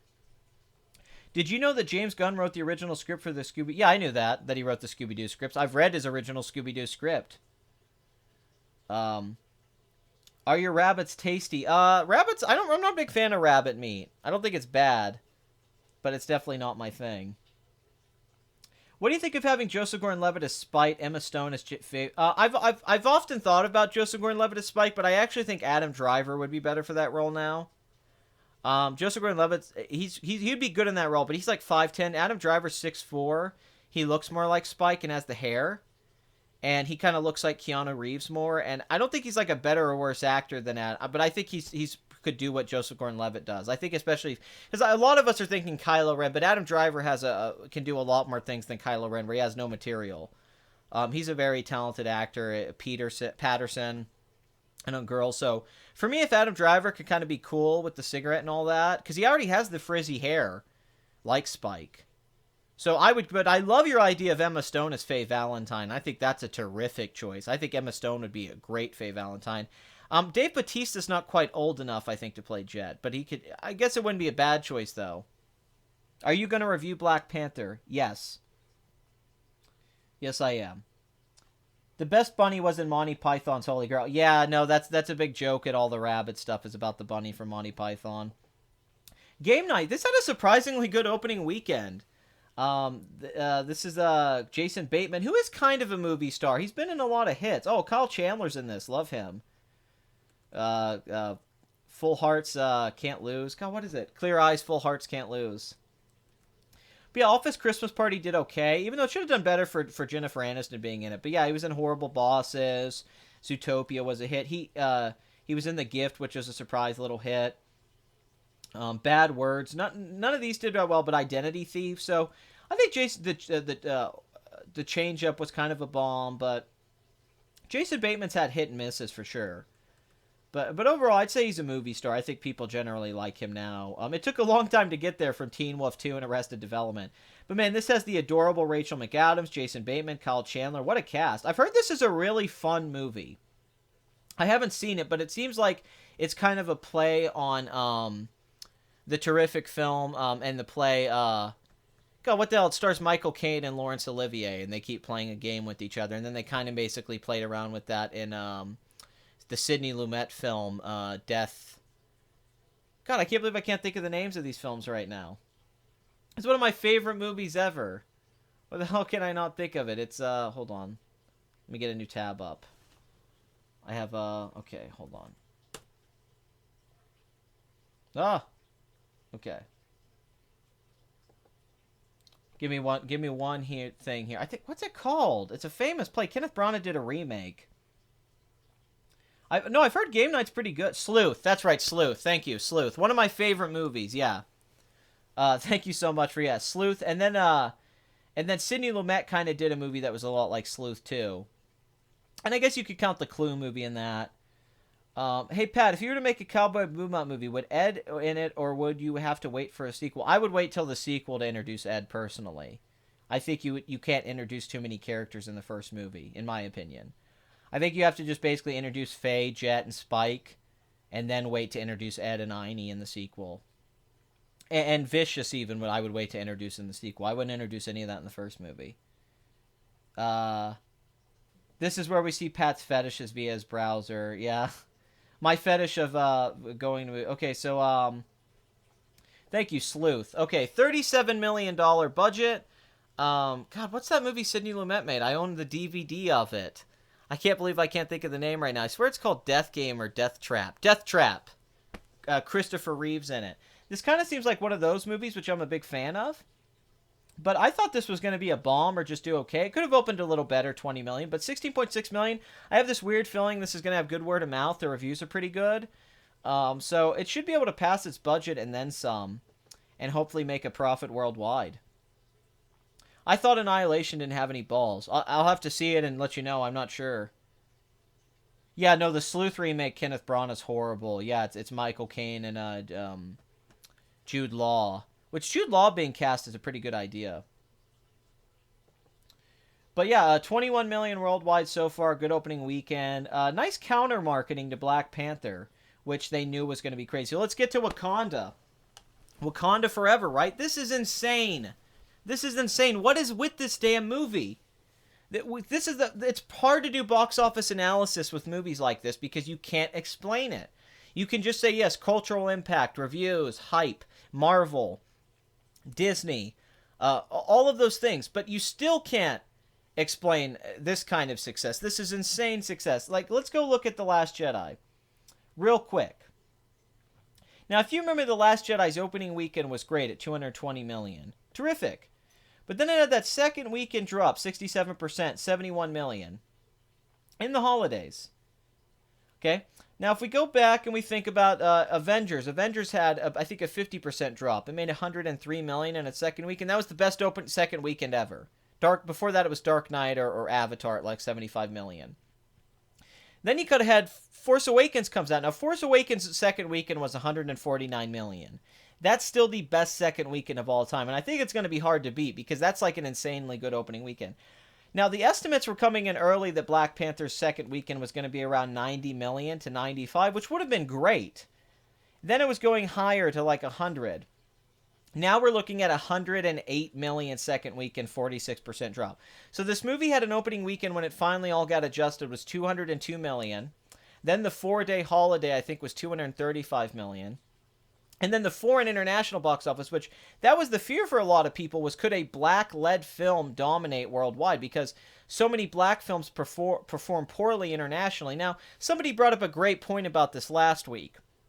A big reason for that necessarily isn't just because a lot of Asian markets there's a lot of racism with that. They don't really like to see black leads in their movies. But they also said a lot of the movies that are made that are black-centric are very American. They're about American culture. They're American comedies. A Tyler Perry movie is so American. Even Boys in the Hood. Or Menace to Society, Straight Outta Compton. It's very American. It's about America. It's in our culture. It's ingrained in us. So we can understand that. And there's a disconnect in other societies because they don't understand it. They're like, I don't connect with this. I don't get why Friday, like the Ice Cube movie's funny. So that's why I don't branch out. And then Will Smith, he does stuff like Independence Day. He does stuff like Men in Black. He does stuff like Hancock. That can branch out. So maybe it wasn't always that everyone around the world was racist, just that the black movies were not mainstream enough to branch out outside of American audiences. And in particular, black American audiences who went to go see a lot of these films. This film, on the other hand, is performing on par with the first Avengers. This is the first Marvel film since the first Avengers to be performing this well. And it's on pace right now that it might... I'm going to say something crazier. I think this movie has a shot at passing the first Avengers domestically. The first Avengers made 623 million, and I don't think we thought Marvel would ever top that. But with these kind of numbers, if this keeps up, this movie could easily pass, well, not easily, but it will pass the first Avengers. Right now, it looks like it's about to wrap up somewhere about 550 million, a little bit more. But this could go all the way. This could go to 630 million. This could be a Jurassic World situation where it goes up to like 630, 50 million. So, huge. And this is just another Disney movie. They already had Last Jedi and Beauty and the Beast last year do this. So last weekend, what really impressed me was the international box office was the 169 million foreign, because I didn't know what was going to happen. I thought, is this being a hit here going to translate to other parts of the world? Is this going to have hype? But apparently they've really sold it well as a blockbuster around the world. They've sold it as... I don't want to compare it to Avatar, because that's like me saying black people are the blue Na'vi, but I think there is something about that. Like, they've done a good job at marketing Wakanda to the world, and people wanting to go see Wakanda, and all these creatures and costumes and all that stuff. Even though I think all that stuff's really kind of mediocre in the movie to bad, especially the CG. I mean, Mahler, he just did his review, the great Mahler, who I'd love to have on this channel sometime. He did his Last Jedi trilogy, his breakdowns, and Kangs will support Kangs. I like Black Panther a lot, but that said, the political climate surrounding it's just ridiculous. That's building into the hype, too. It's all by design. Disney's just taking this to the bank. Jesus Christ, fallen angel. What are you doing? The secret that Bathory hasn't told you this whole time is no, I love him. I'm a big fan of him. When he did it, I was already a fan of him before, but he was like me. He only had I think 8,000 subscribers, or I have 7,000 right now. And then he did those Star Wars videos, and he shot up to 15,000. Then when he told H Bomberman off in that last that made me so happy. He's like, no, I'm not taking your advice. You misconstruing your video, because H Bomber guy is one of those guys I hate, where he makes really good content. And they're well-edited, well-put-together videos, but they're so deceptive and manipulative. He lies in almost all... It's not even lying, it's manipulation. He'll attack and criticize and break down why people are wrong about cultural Marxism and stuff like that, or the Bill Nye thing, but he does it in this so deceptive way. Mahler actually broke that down when he was doing a response to his Dark Souls 2 video, and being like, no, this is how... And they didn't watch it. And then seeing that final part where he's like, hey, F you. All right, I am going to do content like this. You guys ignored me. The other guy, too, Focus, the guy who did the Suicide Squad video, the art of editing and suicide. But yeah, Mahler, I loved it. Now he's at 22,000 subscribers. His channel's just growing. It's really good. It's not gay if you know the way. Black Panther is not African-American movie. It's an American-African movie. There's a difference. A big one according to the box office. Definitely sure. Definitely good for that. Yeah. Yeah, I'm a fan of his work. I hope that we can collaborate sometime. He likes the Dishonored Wolf, and they talk and stuff like that. I really like Dishonored Wolf, but I think people kind of overpraise his reviewing skills. I think he's just good at ranting and talking crap and breaking out. And he has balls. He says what he says like, hey, this script sucks, but... Someone said something the other day that just broke my heart. They said, Ralph the Movie Maker, but you're better than this. I'm like, God, don't say I'm worse than Ralph the... That's embarrassing to me. I don't think Ralph the Movie Maker is that great of a reviewer at all. And I mean, I don't dislike... I like Ralph a lot. I think he's a fun, and he makes fun, entertaining, good videos. But it's like, oh my God, no, like a 21-year-old film student cliche. I know I've seen way more films than him. I know it's not even close. If Wakanda wasn't hit that vibranium asteroid, it would be as dysfunctional as all the Africa countries. Well, yes. Yes, that's why it's a fantasy movie and not real. 108 million second weekend, though. This is crazy. It's already at 400 million domestic. Now let's look at that international box office. 700 million worldwide 2 weeks in. Now, if I remember correctly, Thor Ragnarok was at about 500-something million week 2. I remember we were talking like, man, this is doing great. So this is outpacing that worldwide. And 304 million foreign. It's been released in a lot of international markets now, but still impressive. So here's the thing about this. With this second weekend, you have to assume if this pattern continues, this should be able to make 600 million domestic. And at that point, it only has to make 400 million to make $1 billion. So let's just confirm it. Black Panther's making $1 billion. It's a lock now. And with the $200 million budget, maybe Marvel knew it was going to go that way. At least $850 million. Now, last year, 3 separate Marvel films, Spider-Man, Guardians of the Galaxy Volume 2, and Thor, all made $850 million worldwide. And they all had opening weekends over $100 million. This is the only film besides the Avengers films to open like this and perform like this. This is already going to pass Civil War, which made $409 million domestic. Now, nobody brings this up. Civil War dropped like a rock. Civil War did not hold well. people always talk about how it's this great movie and people loved it, but I actually think a lot of people were disappointed by the movie, and I think that the argument's in the box office. It had this massive opening weekend of 179 million, and then the drop was 59, 54, 53, 49, 40. Like, it never really held that well, even with that monster opening weekend. And it really should have made more. It should have made 500 million. It shouldn't have wrapped up. I mean, it scratched to get to this 408. It really did, and it had a huge budget of 250 million, and it made 1.1. But then you look at Black Panther here. Black Panther looks like it's gonna. I mean, it's about to knock out Civil War's domestic total, and tomorrow it'll be past that.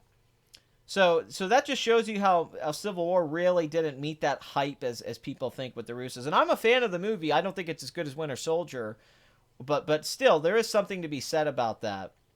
That this film's exceeding the hype of even Avengers 1.5, or 2.5, I guess is what it would be.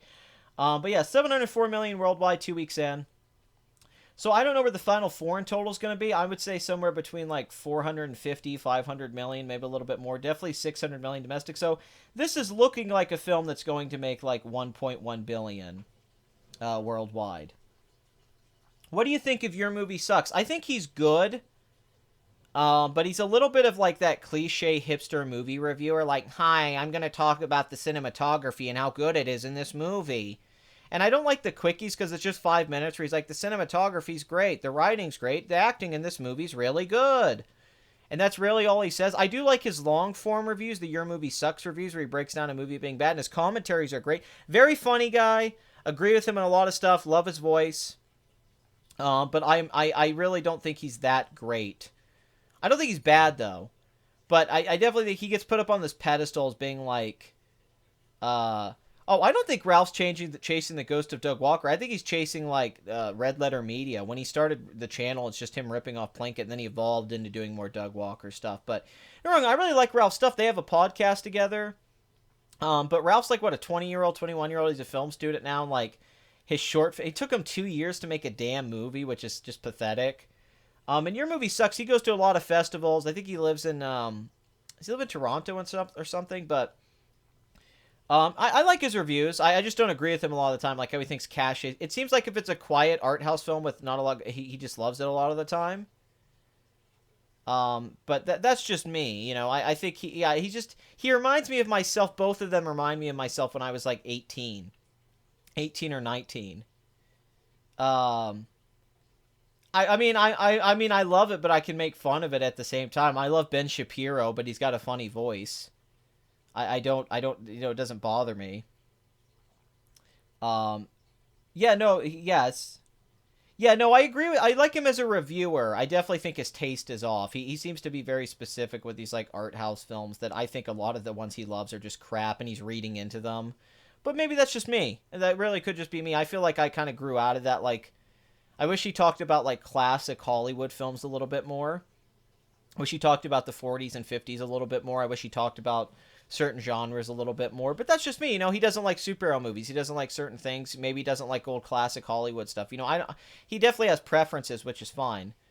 Your Movie Sucks is... But Ralph the Movie Maker, yeah, he just kind of... I don't get the hype. I like his shorts and stuff, but... I mostly watch Your Movie Sucks, reviews longer, and the rest is me. Yeah, but Ralph to me, it just reminds me of when it's like every 18-year-old who's like started watching Criterion DVDs or something. Yes, I've seen The Crowder, Shapiro versus Kevin Spacey. How's Ralph made any movies? He's made a bunch of short films, and he was working on a movie, and it took him like 2.5 years to make. A lot of these YouTubers aren't good film. Like, remember when James Rolfe made the Angry Video Game Nerd movie and it sucked? That's what happens with all these guys. Like, they talk a big game, and they talk about how they can do this stuff, and then they can't go make a movie. I've made 6 movies, and I think a couple of them are okay. They were independent, but I never took like 2 or 3 years to... It's just so weird these guys tell me, like... Razorfist doesn't like Watchmen. He doesn't like it because Alan Moore is a socialist and hates capitalism and Rorschach. So, of course, Razor doesn't like Watchmen because there's a lot of that subtext in there. But that doesn't mean Watchmen isn't a good story on its own merits and as a deconstruction and all that stuff. And see, people don't know this about Watchmen. They have this assumption that all comic book fans just blindly love Watchmen because it's in the mainstream. But comic book fans always debated Watchmen, just like they debate a lot of things. Watchmen was always a very debated book if it was overrated or great or not. I remember that back when I was a teen before the movie was coming out, and then there was all these bandwagon Watchmen fans. Yeah, I don't think it'll do that well in China either, but I don't think it's going to matter. I don't think it'll affect anything. I mean, I'm not trying to talk bad about Ralph and your movie, or Adam, because I like both of them. Like, I really like, I like them as, they seem like nice guys, and I'm glad that they give honest reviews. Like, I like that they both gave negative reviews to Black Panther and talked about it honestly. I do like that about them, but I don't know. People act like they're like the high mark of YouTube reviewing, and I'm like, no, Rob Ager is. Rob Ager's a much better essay analysis, breaking it down. Like, there's a lot of, I think Mahler's better than both of them by far. Red Letter Me, I think there's a lot of guys who go way more in depth and are entertaining and do things and talk about movies in a, I don't want to say a more informed way, but they just seem to have more knowledge and experience. They just seem to have seen more movies, and the history of cinema. They've watched stuff from the 20s, 30s, because that's how I am. I went back to the beginning and have tried to watch as much as I can up until now. And I spent the last few years in particular studying classic cinema, not really focusing on new movies so much. But that's not a negative. But Ralph, to me, he just seems young. He just seems young, and he hasn't really gotten there yet. And he knows how to shoot some stuff, but that's about it. I like it, but praise for Watchmen does get caught in my throat. Rob Ager, yeah. It's not Egger, it's Ager. Rob Ager. Move over, Plinkett. Mahler is the new reviewer in town. He's definitely great. He's definitely really good. The AVGN movie was alright. It's fun to watch. Now, I disagree. I think it's a terrible movie and not fun to watch, and I think that's how most people feel about it. I paid $5 to watch that movie, and I remember everyone hated that movie. It's 2 hours. It's boring. The supporting characters all suck, and they're all bad actors. It's not an angry video game nerd movie. It's like him trying to be Spielberg. He went and shot it in California for $400K, so he screwed himself, and his movie looks cheaper than what it cost. Instead of just shooting it in New Jersey where he lives, where he could have made that $400K stretch out, he wanted a big robot fight. It doesn't even have the language of the nerd, the humor of the nerd. The only part that really feels like the nerd is the Game Cops segment, where that's a good piece of satire, where he works at Game Cops, which is obviously GameStop. And then when they actually go on the road trip, the girl sucks, the black sidekick sucks. It tries to be like a B movie, and that all sucks. It's overplotted. It's too story-driven. It lacks momentum. It's not a well-made movie. It's true. The angry video game movie sucks. I mean, whoever it was crazy. It was a terrible movie. I mean, it was a guy who clearly, his short films are better. The shorts he made, his Friday the 13th, Nightmare on Elm Street, Angry Video Game Nerd reviews are better. They're better directed, better paced, better written. What worked in 15 minutes, a lot of these guys who are YouTubers cannot extend it to a film. They can do 15-minute things, and they get good at making internet videos, and then they think that because they write a script, they can go direct like a 2-hour movie, and they get some money, and then they can't make a good movie. James Rolfe proved like Doug Walker. Doug Walker did Nostalgia Critic. I mean, it's infamous Kick-Assia and all that stuff. How he made these Mr. Medicare covered also these terrible things because Doug can't direct. He doesn't know how to shoot and write and direct or anything. He's not good at it. The AVGN movie is ruined by the script that they had written. Yeah, they wrote it in 2008, and they didn't update the script at all. They didn't update it even a single bit, and it was dated. It didn't work, and the biggest issue with it is that, yeah, it's not even a very good Angry Video Game Nerd adaptation. The nerd feels secondary to what's going on, and the best part's the last 10 minutes when he reviews E.T., when he's just doing what he always did. John Tron subscribed to me, so I'm a fan. That's right. If you go look at John Tron's channel, the last channel he subscribed to, please rewind. Just saying. So, I'm a fan of him as he is a fan of me. Let's put it that way. I never saw it. I Hate Everything is better at game reviews than movie reviews. He tends to be he just doesn't know movies that well. I mean, this is an illusion a lot of these commentary channels give off, is that they know film. And you'll find out they don't. I Hate Everything. I guarantee you if I got a live stream with him and I started asking him about movies, he wouldn't know anything. Which he doesn't have to. He's a YouTube critic. He's on here. But they get this expertise because they're good at just deconstructing bad movies. It's really easy to talk about why a bad movie's bad when it's terrible.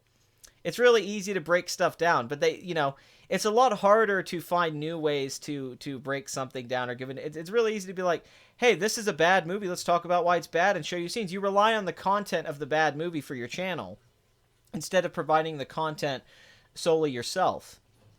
But I hate everything. Yeah, he just, it's a lot of these guys. They come on here and they talk, and the people are like, yeah, this guy's a great review. He's a film expert, and then they really don't know that much about movies. They know certain genres. Like James Rolfe, to his credit, does seem to be a master in knowledge when it comes to horror. And he's a great reviewer. He's a terrific reviewer for sure. But maybe he's just not a very good filmmaker. All he did was a lot of shorts, and all he did was a lot of short films. And I love James Rolfe. I've met James Rolfe twice. I'm a big fan. He signed my DVD. I mean, I'm a fan of James Rolfe, the person and the creator.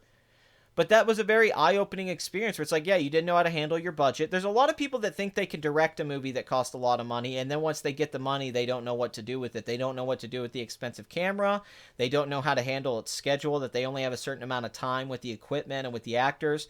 And they can't be practical. They have this idea in their head that they can make this big movie, and then they realize they don't really have the skills for it. And they never really assimilated this, and they didn't spend enough time working on the things that do matter. And that really... Angry Joe knows he doesn't know movies, but he says, so that's fine. It's not like I'm saying that they don't know their stuff. Like, they see a lot of movies. But Mundane Matt would be a great example of this. Mundane Matt talks a big game. That he's wrote scripts and he's worked on movies, and he gives a positive review to almost everything he makes. I mean, not makes, but watches. He gives, like, positive reviews. Like, the other day, he's like, Ready Player One's a great book. And I'm like, no, it's not. And he's talking about it's a great book. I'm like, that's a terrible book, Matt. Read more books. And when you hear him talk about movies and stuff, it's so simplistic, and it lacks insight. It's just like, you probably haven't seen that many movies. And then they go on and act like they're some expert, and... not that they're an expert, but they try to say that, well, I see a lot of movies. I'm a critic. I've seen a lot of movies now and all that, and I listen to commentary tracks and all that, but just that you've written some scripts doesn't mean you know anything. Yeah, that's the thing. Yeah, and Space Cop 2 kind of proved that Red Letter Media wasn't that great. Even though they made it to be a bad movie, it didn't even work in that context. It kind of revealed Mike as a bit of a fraud, somewhat. Not Jay as an editor. Confused Matthew was a big influence on me back in the day, even though I don't think he knows anything about movies. He has he has admitted to this review being horrible. He did a review of No Country for Old Men that's one of the worst things I've ever seen. Ever. One of the worst things. He does this review of and it's embarrassing. He talks about other films about nothing, and his explanation for that is embarrassing. And now he has come out and admitted, because he does have his YouTube channel again, and he only posts a video once every few months. But he used to be a big channel back in the day when he did his Matrix reviews and stuff. And I used to go to his website. But Matthew, he was ridiculous. He would find things about the movie that were not criticisms, and it would just be so ridiculous. Yeah, I don't want to talk bad about Mundane Matt, but it's just this thing where it's like his reviews are so annoying. And really, he's like, man, I loved Bright. I thought Bright was great. And it's like, what? And when he explains why it's great, he can't give you a good explanation for why, and he doesn't. And he says, it's my opinion, subjective, so he can't make good arguments. He doesn't structure good arguments as to why something is good or bad, and he can't defend them well if he had to. And then he just falls back on the subjective thing, because that's always the excuse you can use when you don't have a good argument. Confused Matthew was under the impression that the director doesn't have that much say-so in comparison to the script. Yeah, that was his issue. He used to review movies, and he would talk about the script solely, and he would not focus on subtext or themes and directing, and he would overpraise... he was in love with... God, what's his freaking name? I'm talking crap, and I can't remember. Baz Luhrmann. And he talked about Moulin Rouge being his favorite film. And the way he would review those films... And I would praise that stuff. Or half the made films I've watched ex-film students make. Yeah, exactly. Well, it takes talent. It takes talent to make a movie. It's not just the technical... It's talent. It's very rare that you meet somebody who's actually good at stuff like that. Or stand-up comedy. Or also being a writer. It's not hard to write a book. It's hard to write a good book. To be fair, I'm terrible at constructing arguments, but hey, I don't review stuff for a reason. Well, that's the thing. Like, Mundane Matt's a review channel. And his reviews are like... Even when he's negative, it's just kind of like... It's... I don't know. It's just he likes so much stuff. Like, he didn't like Ghostbusters. Here, he didn't like Last Jedi, but... Yes, I've seen Sneakers. Of course. I like world-class bullshitters, but they definitely do lean on the negative because it gets clicks. You can tell they've embraced that if we're more negative, we're going to get clicks. But that's fine. I mean, I'm really not trying to talk crap on people. It does sound worse than it is. But, you know, I'm a fan of Pauline Kael. I'm a fan of Roger Ebert, Gene Siskel. I read A.O. Scott's articles. I read Michael, you know. So, you know, what I think of a film critic, you know, I listen to Bret Easton Ellis's podcast. I think of people who really know their stuff and really get analytical and inside of it. But a lot of YouTubers are at the Screen Junkies level. You know, a lot of them are Dan Murrell. They like movies. They're film buffs somewhat. They watch movies. They can quote movies. They know the basics. They know the behind the scenes of Jaws. They know all the stories we all know. But they, you know, there's nothing unique about them. And that's what always kind of bothers me. And they don't say something that hasn't been said about the movie before. It's usually very basic analysis that you've heard someone else say. You've never heard, they don't ever bring in a perspective that's new or find stuff. You're like, man, that's really, like Bill Burr. He's not a, you know, super smart guy. He's a very average, intelligent guy, but then he'll find things and stuff that you've never really heard. He'll explain it very well. And that's because he has good observations. It's a different kind of skill level to be good at observations. Like Plinkett Mike is very good at observations, and that's his skill. It's a skill that everyone doesn't have. They just enjoy things. They come out of a movie and they go, hey, like Chris Stuxman is a great example. He comes out and goes, hey, I like this movie and I like this. I dislike this movie, I dislike it. And then he talks for about 5 minutes. He's not very good, in my opinion, at observing and explaining to you in detail why these things work, really breaking it down for you piece by piece while this is good. Bret Easton Ellis doesn't get enough credit at film deconstruction. Oh, he's incredible. He's incredible. And master. Or like when you hear Tarantino talk about movies, it's just another level to it. When you hear these guys talk. And that's the standard that I have. I want to hear those guys. I want somebody who really knows their stuff and they're talented. Oh, man, Double Toasted. I have a long history with them. Spill.com, man. Corey, Martin, co-host 3000, Carlisle, and Chris. Yeah, no, I was a huge Spill fan. Spill.com. I lived in Texas, and they were located in Austin. So they had that show, The Real Deal, and all that, and they used to. It's tough to do. It's like being a good writer. You have to explain things well. They had their public access show in Austin, but they used to do the animator reviews. Then I used to go listen to their podcast, League of Extremely Ordinary Gentlemen. And even Ralph the Movie Maker brings up Spill. He brings up Carlisle, talks about Spill. And that's where he talks about that movie Carlisle talked about. But I was a really, really big fan of Spill. League of Extraordinary Gentlemen, I'm trying to think, a couple of Cold Ones, that was a show they had. And Carlisle, from that, went on to write Sinister with Scott Derrickson, and then he wrote on the screenplay for Doctor Strange, and he became an author. He's the one that kind of broke out. So what happened is Spill got shut down by the company they were owned by, Hollywood.com, I think. The website got shut down. They lost everything. And Jesus Christ, that's crazy. Oh, man, I love Co-Host 3000. Oh, it was great. Hey, you guys. He was awesome, but... They had a great website. Hollywood.com shut it down, so they split. So Corey started a Kickstarter and got $130,000 for Double Toasted, and then Chris went off to make a separate website, oneofus.net, with some of the supporting characters from his lineup, like Bo and Jason. And here's what happened: they ruined each other. They really did. Chris going off to oneofus.net. Go to oneofus.net. They do some awful SJW reviews, unfortunately, because Chris is amazing. But what was so great about the original Spill was that Martin, Chris, co-host, Carlisle, and Corey had a chemistry that they had developed over a decade. So Corey was the host, but everyone got to talk, and they all had different insights. Co-host would be funny. Carlisle was contrarian and defended Michael Bay and blockbusters. But he would make good arguments for it. Leon was his name, but he's Martin Thomas, but his name was Leon then for legal reasons. They bounced off each other impeccably. They had a terrific with each other. And then when they split up, Chris went to oneofus.net. Yeah, I know you can find the Spill reviews on YouTube. You can find almost all their old podcasts too. But then oneofus.net, man, like God, Chris brought in all these like feminists and all that. They gave a positive review to Ghostbusters. It's 3 of them in a room talking about how it's one of the best movies of the year and saying that it was just sexism why people don't like it. And they love. I mean, all the reviews are social justice. And then Corey went and started Double Toasted with Martin and then brought in some new people. And the problem with Double Toasted in particular on YouTube is that Corey takes it over. Corey is not that articulate. He's funny. He's a very funny guy. I like him a lot. I've met Corey in person more than once. He won't remember me, but I've met him in Austin. I met him. They used to have this thing, SpillCon. But Carlisle was great. I loved Carlisle.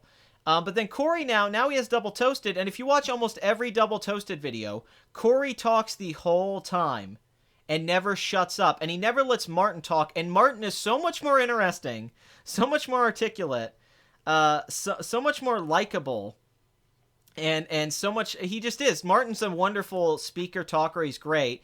And Corey, I hate it when you watch the Double Toasted. He talks for like, if it's a 30-minute video, he'll be 24 minutes of it, and he's sitting at a table with 4 people, and nobody else gets to talk, and they edit the videos in that way and cut out all the good stuff.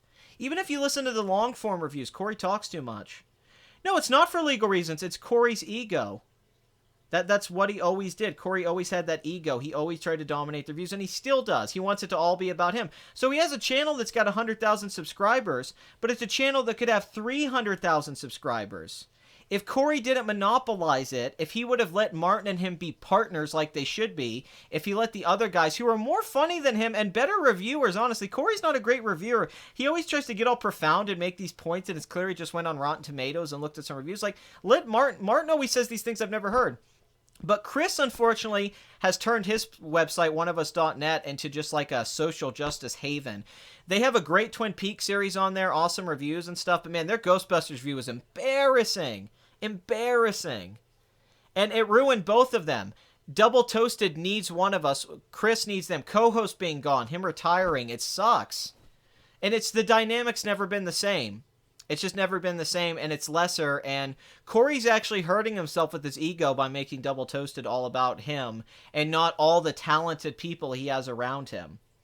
And oneofus.net is a channel where there's a lot of people that do get to collaborate. Chris doesn't dominate that. But the problem is, even though he doesn't dominate it, it's politically motivated and very ignorant. They say a lot of things about the box office, culture, society that's just completely ignorant. Despite Bo being on there terrific, but yeah, I've met a lot of those guys. They're great. Randy Harris and his wife, Kat, she's a wonderful woman. They're all wonderful. They're really nice people. And I was upset Spill shut down, but yeah, I feel like Double Toasted could be great if Corey would get out of his own ass. That's basically my issue with Double Toasted. Corey tries to be funny while reviewing movies, while Martin and the other reviewers at least seem to try to be... That's the problem. Martin's trying to give a review, and Corey's just trying to be a comedian, and he comes off like a failed comedian. But, they're good. They do. That's the problem. They split apart because of ego. Chris thought he was good enough. Corey thought he was good enough, and it's just affected everything. They should have always been YouTube, man. I'm glad you asked me about that, because I love Spill, and I've always wanted to talk about it. I've always wanted to talk about the legacy of Spill and what happened with them and everything that went down, because it was important to me. Spill was a big part of my life. Their reviews are classics to me. Their Transformers reviews, their Twilight reviews, their Dark Knight review. Their reviews were classics to me, and every guy had a different point of view that was terrific. And now that they're split up, it's like they lost that thing that they had developed, that they had been building that made them so good. It's now just, they're still funny, entertaining guys on their own, but it's not the same dynamic. And I think Double Toasted's a great example of that, where it's just missing the points of view. And yeah, I'd say everyone around Corey makes funnier jokes than him a lot. And Corey is a funny guy, but he was his best when he played off people like co-host. That's when he was at his best. Do you think there's anything new and original that could be done in the world of movie reviews? Any unique perspective that can be brought that really hasn't been covered 100 different channels? Yes, of course. Of course you can do that. And you can do that with also, it's just effort and time and trying to find new points of view, reading what people have said. And I did that with Back to the Future. I went and found every review of Back to the Future I could find and everything, and I tried to find a new angle to Back to the Future that nobody had said before. I approached it that way. That was my goal going in. I do that with every video. How do I say something no one said yet? How do I make this different? I'm not saying I'm great at it. I'm not saying I'm like a master.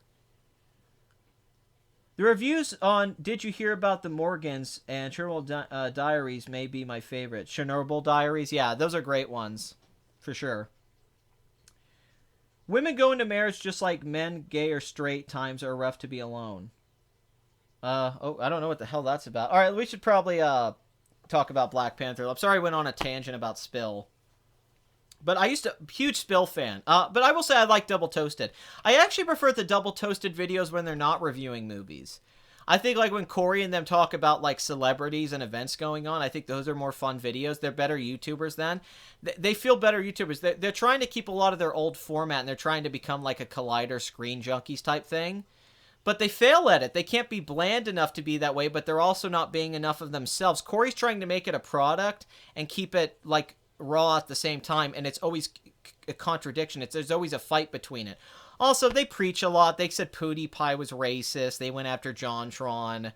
They sometimes sound like old guys trying to talk about the internet in modern days. It is embarrassing sometimes. In particular, Martin, that's when he's embarrassing.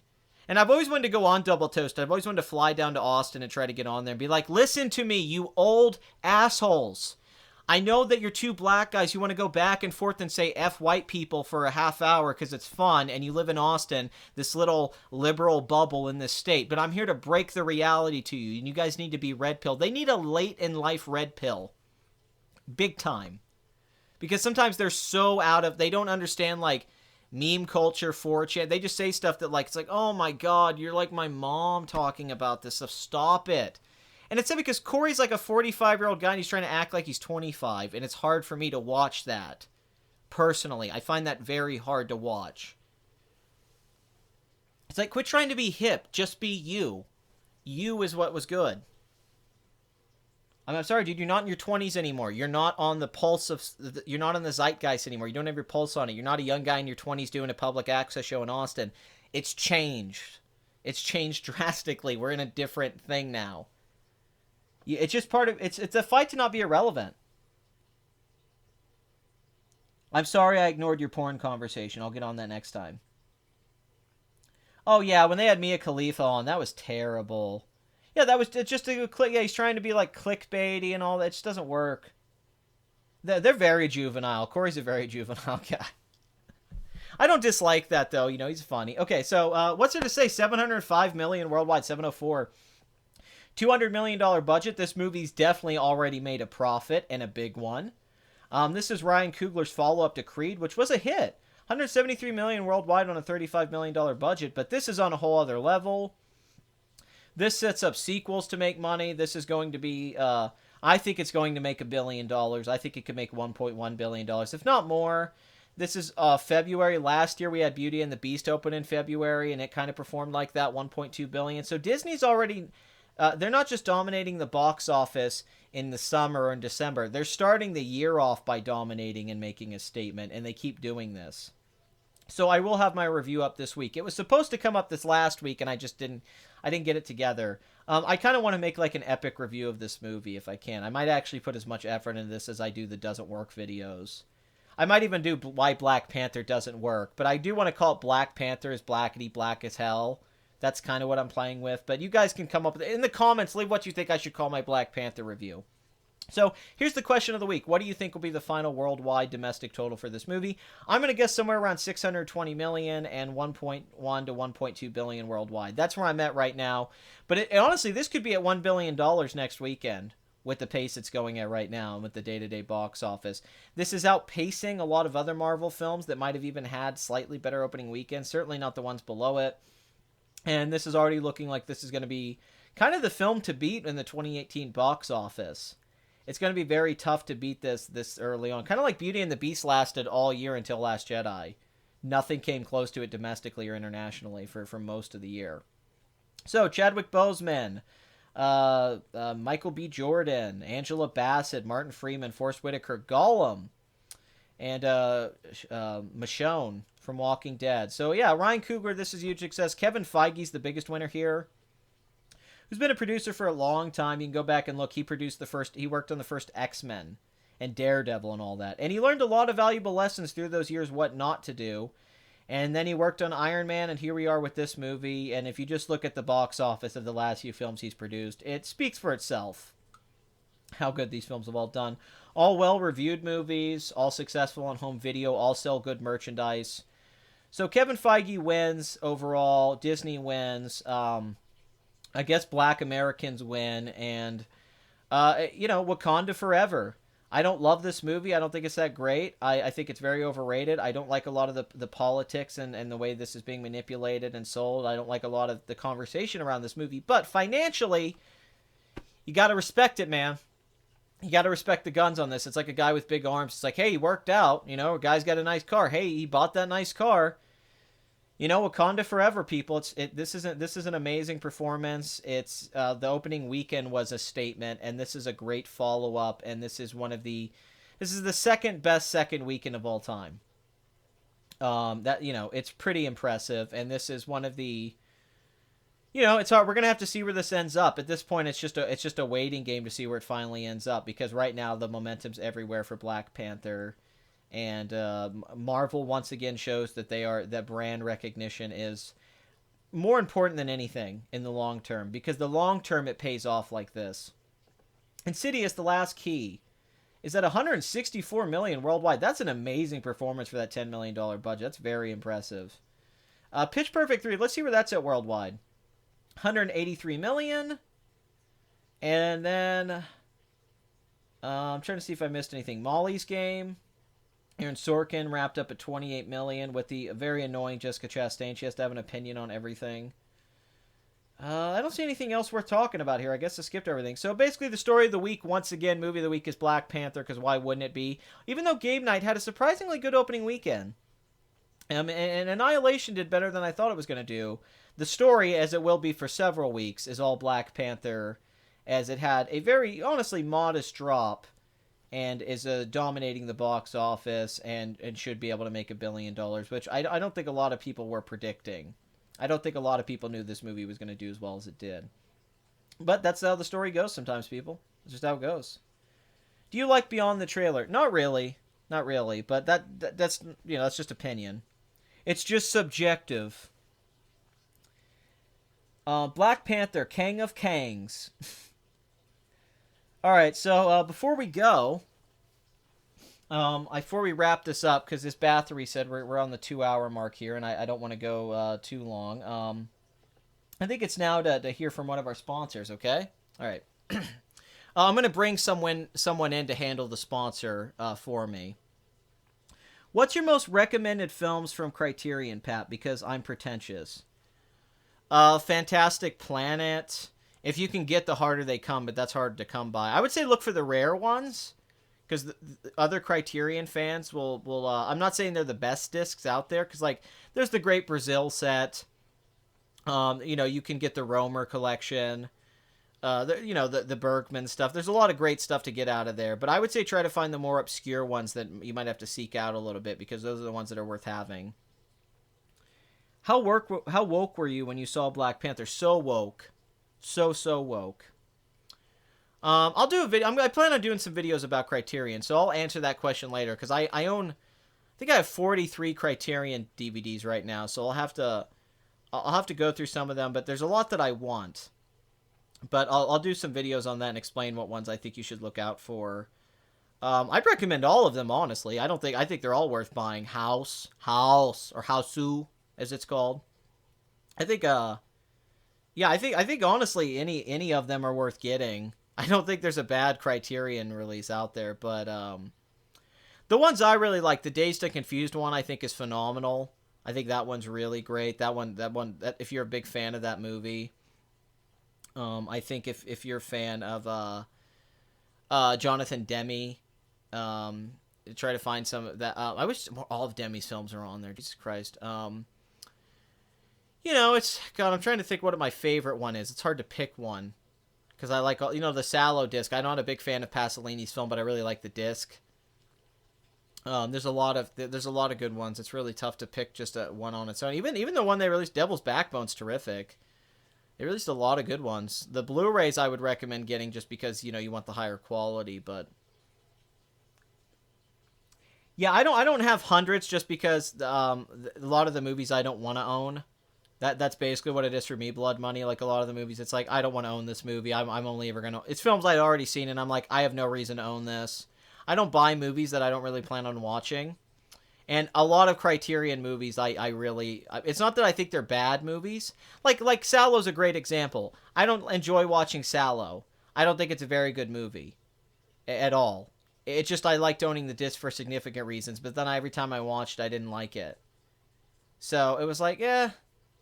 So that was basically it. That was a lot of it. So I just skip out, because I could have bought more Criterions, and I just didn't, because it's like, I don't want to own this crap. Not crap, but it's like, I don't want to buy Benjamin Button on the Criterion Collection, you know, because I don't really like Benjamin Button. I want to own it, but I really don't at the same time. And there's a lot of Criterion movies like that for me, where it's like, yeah, I want to own the disc, but I don't want this movie. But that's true. Let's see. Which Demi do you like better? What, Demi film? What's my favorite Jonathan Demi film? Well, Silence, but Melvin and Howard is a movie everyone should see. Got all of his stuff. I mean, really, Married to the Mob's great. I'm going to put that on Underrated Classics. That's a great movie. Something Wild. Swimming with Sharks. Incredible. Stop Making Sense. I mean, anything, pretty much anything Demi I'm a fan of. I've been a fan of Philadelphia and all that, so. I can't wait for the awesome Han Solo film on Blu-ray. Yeah, Mirror's pretty good. I watched The Battle of Algiers for a history class in college, which was from Criterion. Oh, I love that movie. Yeah, you could definitely see... Oh, Ted or Jonathan Demme? Jonathan. No, that's one of my favorite movies, actually. That documentary style is very impactful to me. Oh, yeah, Criterion is brand recognition, totally, and it proves how that works. How you should stick to brand recognition. I haven't seen it. That's one of the... I wish they released a little bit more. There's some stuff I wish they had released, but I know they have a hard time getting the rights to it, but there's some stuff... It's honestly, there's unlimited stuff to recommend from Criterion. Honestly, it's really worth exploring and finding out. I would say try to get the collections, though. Like the box sets that have multiple films from a director that's really good.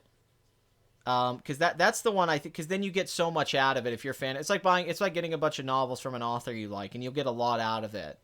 Those collections, instead of maybe buying one movie and it's not your favorite movie by that director. Like there's a lot of Kurosawa films like Criterion. That doesn't mean your favorite one you're going to watch and buy now. So you can buy all of them, but it's like I think it's good to go forget a lot for your buck. I think that's the way to go, is try to get as much for your buck and find what you like. Like if you're a big John Cassavetes fan, then get the Cassavetes stuff. But if you're not really into Cassavetes that much, that's the thing about Criterion. It's good to focus and find, because they have something for everyone. They really do.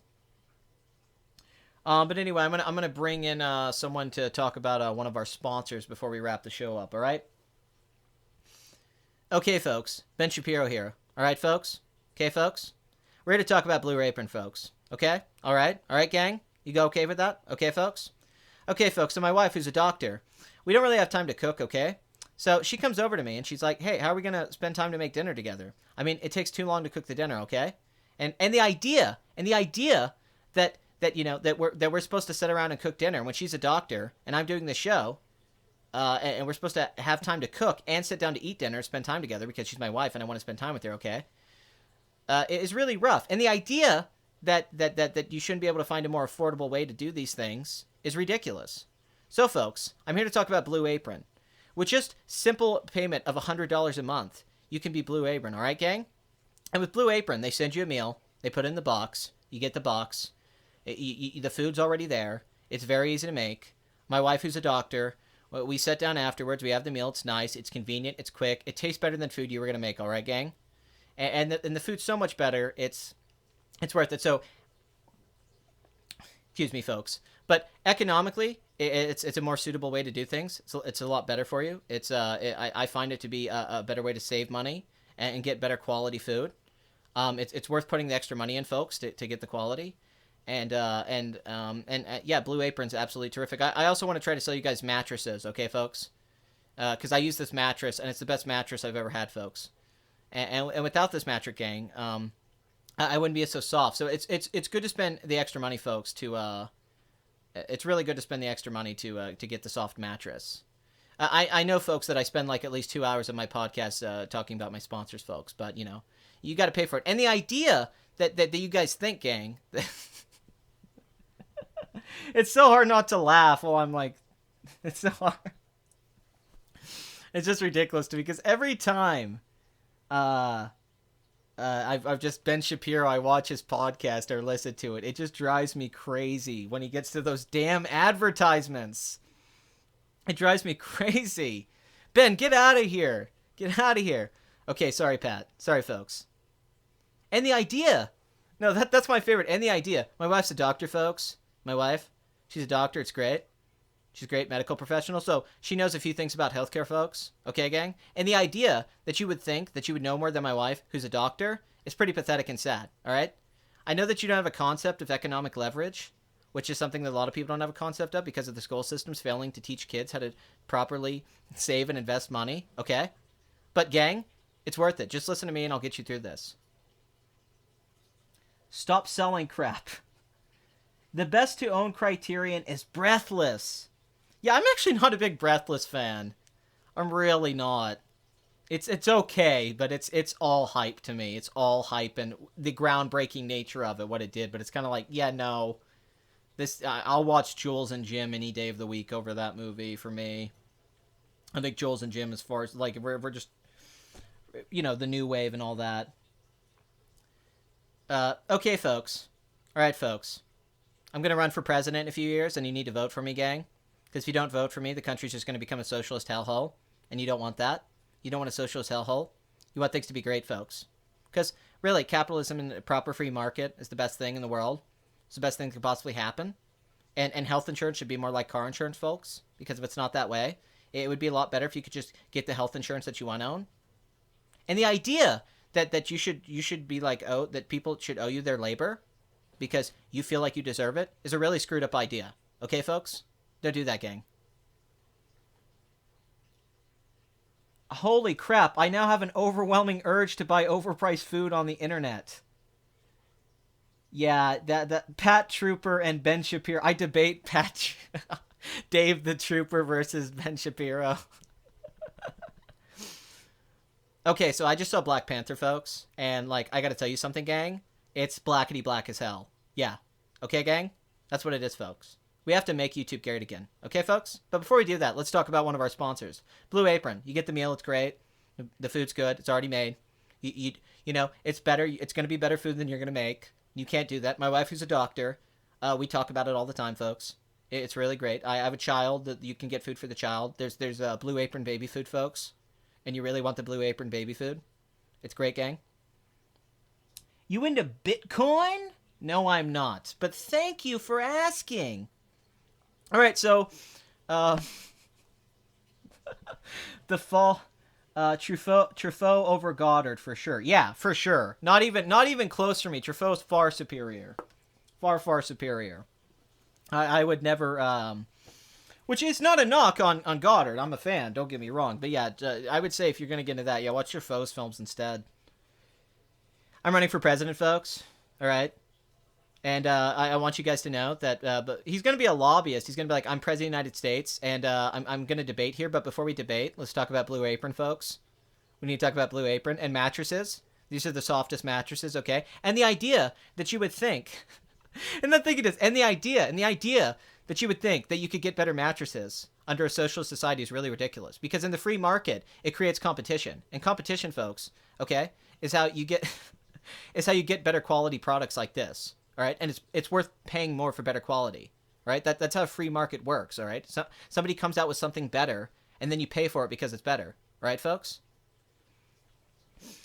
You should see Tron Uprising, a short-lived Disney animated series, and it's amazing. I will. All right, so we started this video with me reading from Judd Apatow's book Sick in the Head, and we were reading him talk to Jimmy Fallon and talking about how witty and clever he is, and all that. So that will be fun. So let's find another little Judd Apatow bit to go out on. Since we started with that, let's end on Judd Apatow.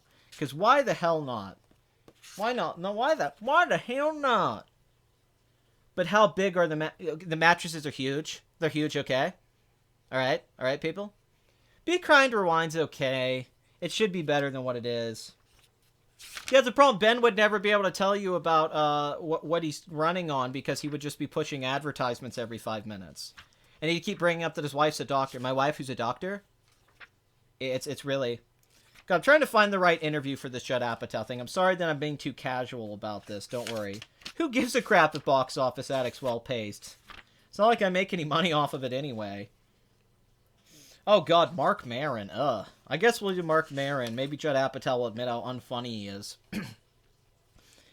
I've done a fair amount of interviews in my life, but the one that people mention to me the most is the one I did for Mark Maron's WTF podcast. In addition to being an incredible comic... Okay, no one in the world thinks Mark Maron's an incredible comic. Nobody. There's just not a single person who thinks that.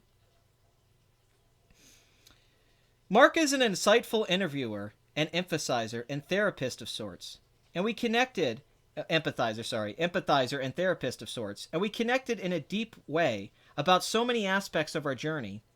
At one point, as I was talking about my pain as a kid, and how some of those issues have persisted into adulthood... Yeah, like having sex with Leslie Mann. That must be terrible, Judd. Some of these issues persisted into adulthood. His eyes welled up with tears, and it made me extremely uncomfortable. I thought he was going to start crying right in front of me, so I changed the subject slightly, because I wasn't sure I could bear to see him lose control. Looking back, I regret having done this. I probably should have let him keep going just to see what happened. I could have destroyed him. This is girl logic. For those of you interested in hearing my story, this would be it. Judd Apatow. All right, I'm holding the mic. Is it happening now? Mark Maron. Yeah, sure. This is it. I am in Judd Apatow's war room. Is this the war room? This is the situation room. Ah, the situation room. So is this your office? A lot of boards, things being outlined. It's like, I can't read your fucking writing. Well, part of the reason why I've had bad handwriting is when I used to do stand-up comedy, I would write jokes on planes.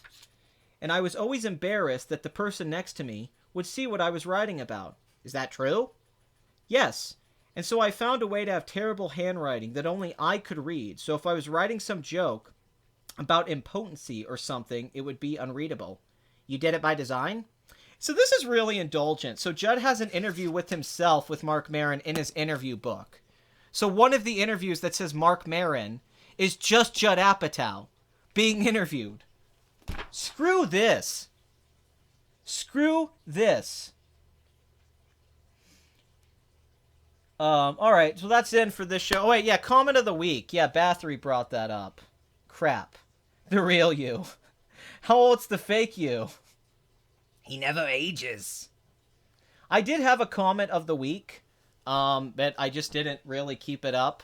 The comment of the week was basically somebody criticizing my Batman 89 review and saying that Batman 89 was the best film because it treated Batman as a mythical figure, and it kept comparing it to the Nolan films, and it was saying that the Rachel Dawes romance was just as bad as Vicky Vale, and that real comic book fans don't they'd like to claim Nolan was more faithful, but the Burton 89 film is.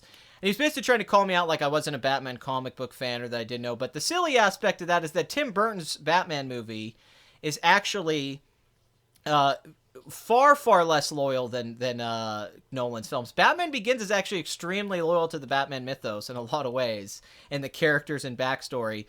Same with Dark Knight. Even Rises has more loyalty to a lot of stuff in the comics. Batman has almost nothing in it that has much to do with it, except a lot of aesthetic things and some conceptual ideas. But when he said that, I was like, okay, one, you must not read Batman comics, because the whole idea was, well, the Batman comics aren't always realistic. They're more supernatural. It's like, well, it depends on what Batman comic you're reading, man. The Killing Joke's a fairly grounded, realistic story. It's not that over the top at all. So it depends on what Batman comic you're reading, to be honest. There's different types of Batman stories, which comic book fans know that. Also the idea that Batman 89 would somehow be, because it treats the character mythical, which I don't disagree with, but so does Dark Knight. The whole ending is about Batman, this mythical figure with the little boy and all that, and the Dark Knight. So it's like Nolan does do that. You may not be a fan of his approach. I don't disagree. I think Nolan went unnecessarily realistic, but To say Batman 89 is a masterpiece and the best one because it treats Batman as misfit. It's like, no, the best Batman movie, if you're talking that way, is Mask of the Phantasm. The best Batman movie is just a film, is probably Batman Begins or Dark Knight. Batman 89 is way down on the list. It's not a good movie on its own merits, which is what the video was about. It's not a well-written, well-paced. It's not even that well-directed. It's more that it just has great production design, set design. It's got some nice... And Michael Keaton and Jack Nicholson bring a lot to it. They bring a lot to the movie. Beyond that, the dialogue's not that great. It's not that well. It's horribly paced. That movie's really slow in the set, but I made a video on it. But and then another comment was about my Call Me by Your Name review, and I don't watch enough European films, which was funny because I watch more of those, and I need something to happen every 20 minutes in a movie, and it's like, well, kind of, yeah. I kind of like when stuff happens in movies. I'm not big on this plotless thing where movies don't have to be about anything and they can just be images and they're a masterpiece. I'm not really sold on that. There has to be something there. Yeah, no, it's like a guilty pleasure now, but yeah, it's not. I like Batman 89, but I wouldn't even view it as a contender to the Dark Knight movies, which are favorite. Well, they're just better movies. They're just better made, written, acted movies in many ways. Like even Jack Nicholson's performance as the Joker, it's not that great. It's good. But it's not, like, amazing. It's just good. It's just a good performance, and it's Jack Nicholson doing a lot of beats. It's not bad, but it's like, a lot of that movie gets overpraised. Excluding Anton Furst and Danny Elfman's work, which is phenomenal. Very phenomenal. Alright, guys, that's it for this episode of Box Office Addict. Yeah, the intro is the best part, I agree. Dun, dun, dun, dun, na, na. Dun, dun, dun, dun, dun,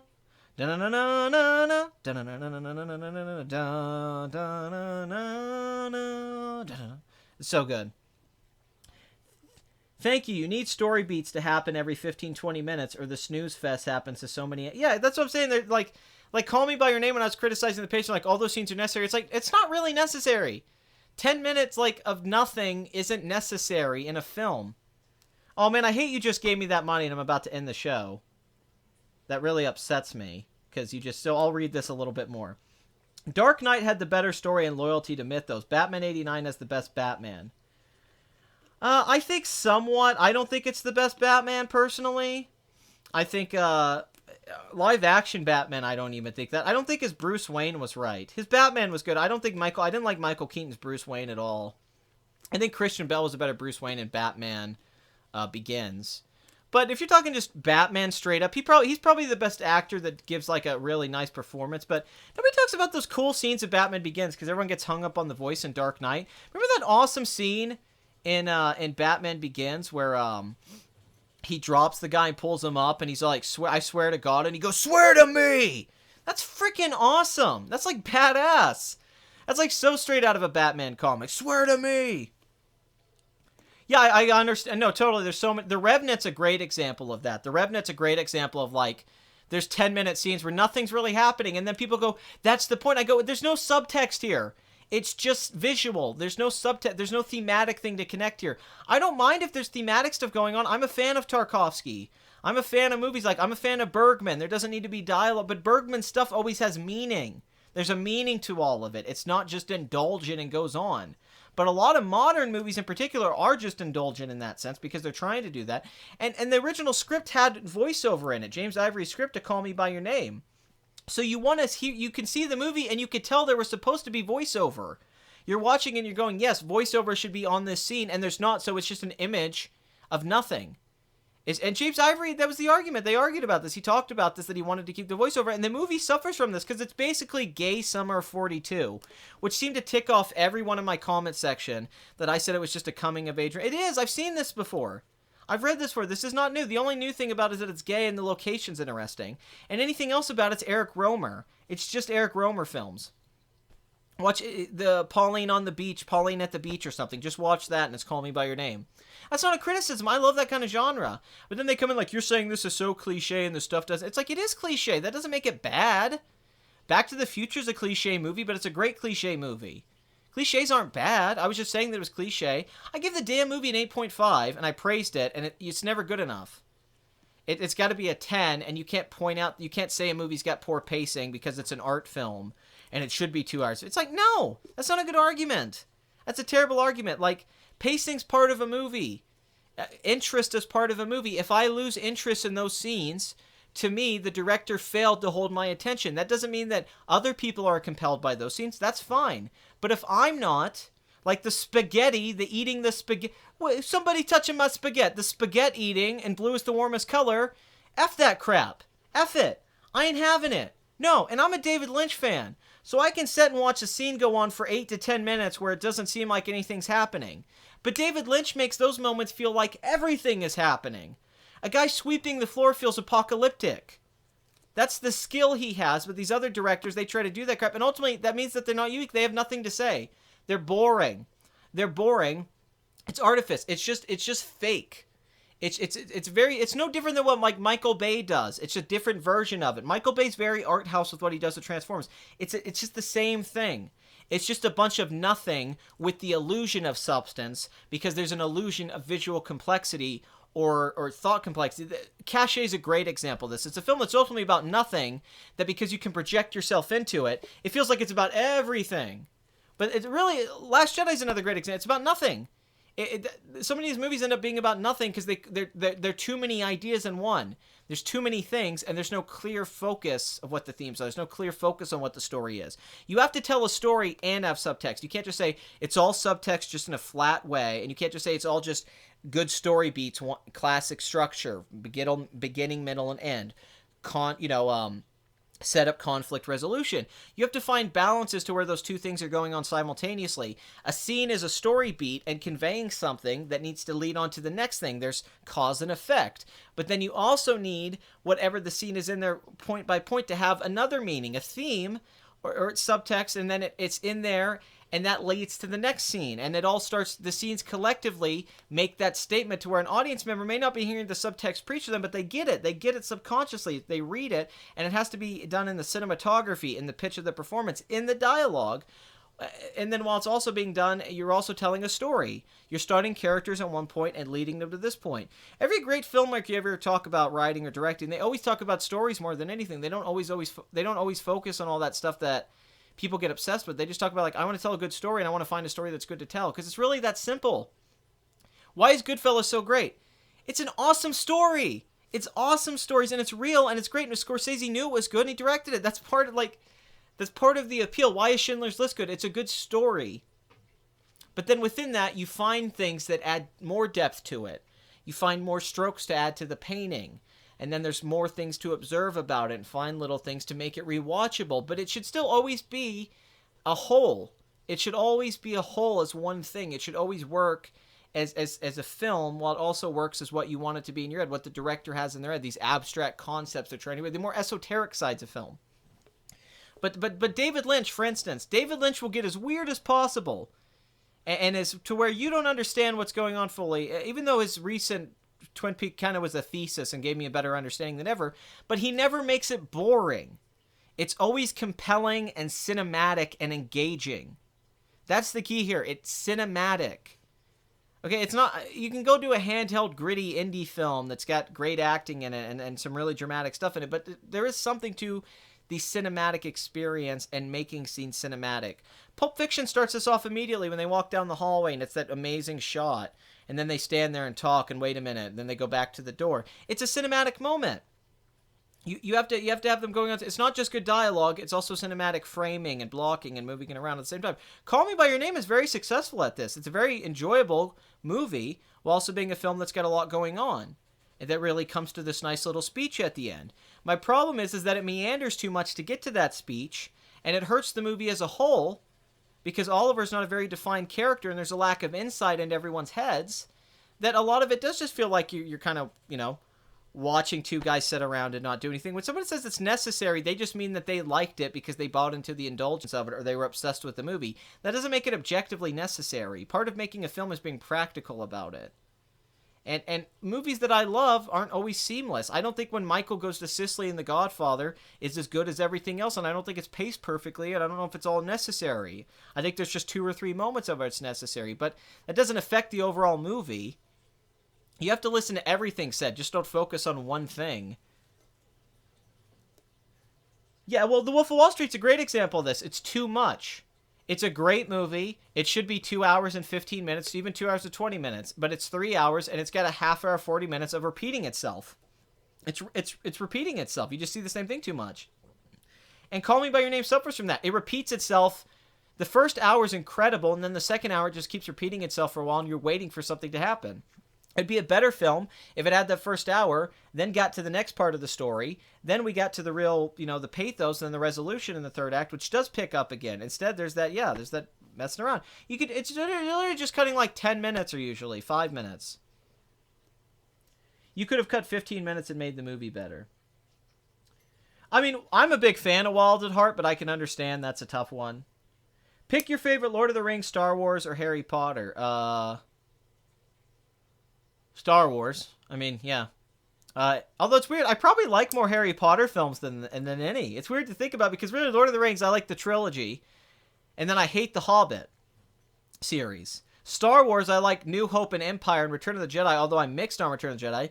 I don't like any other Star Wars film. Now, Harry Potter, I like Prisoner of Azkaban. I like Goblet of Fire. I like I like Order of the Phoenix. I like Deathly Hallows Part 1 and 2.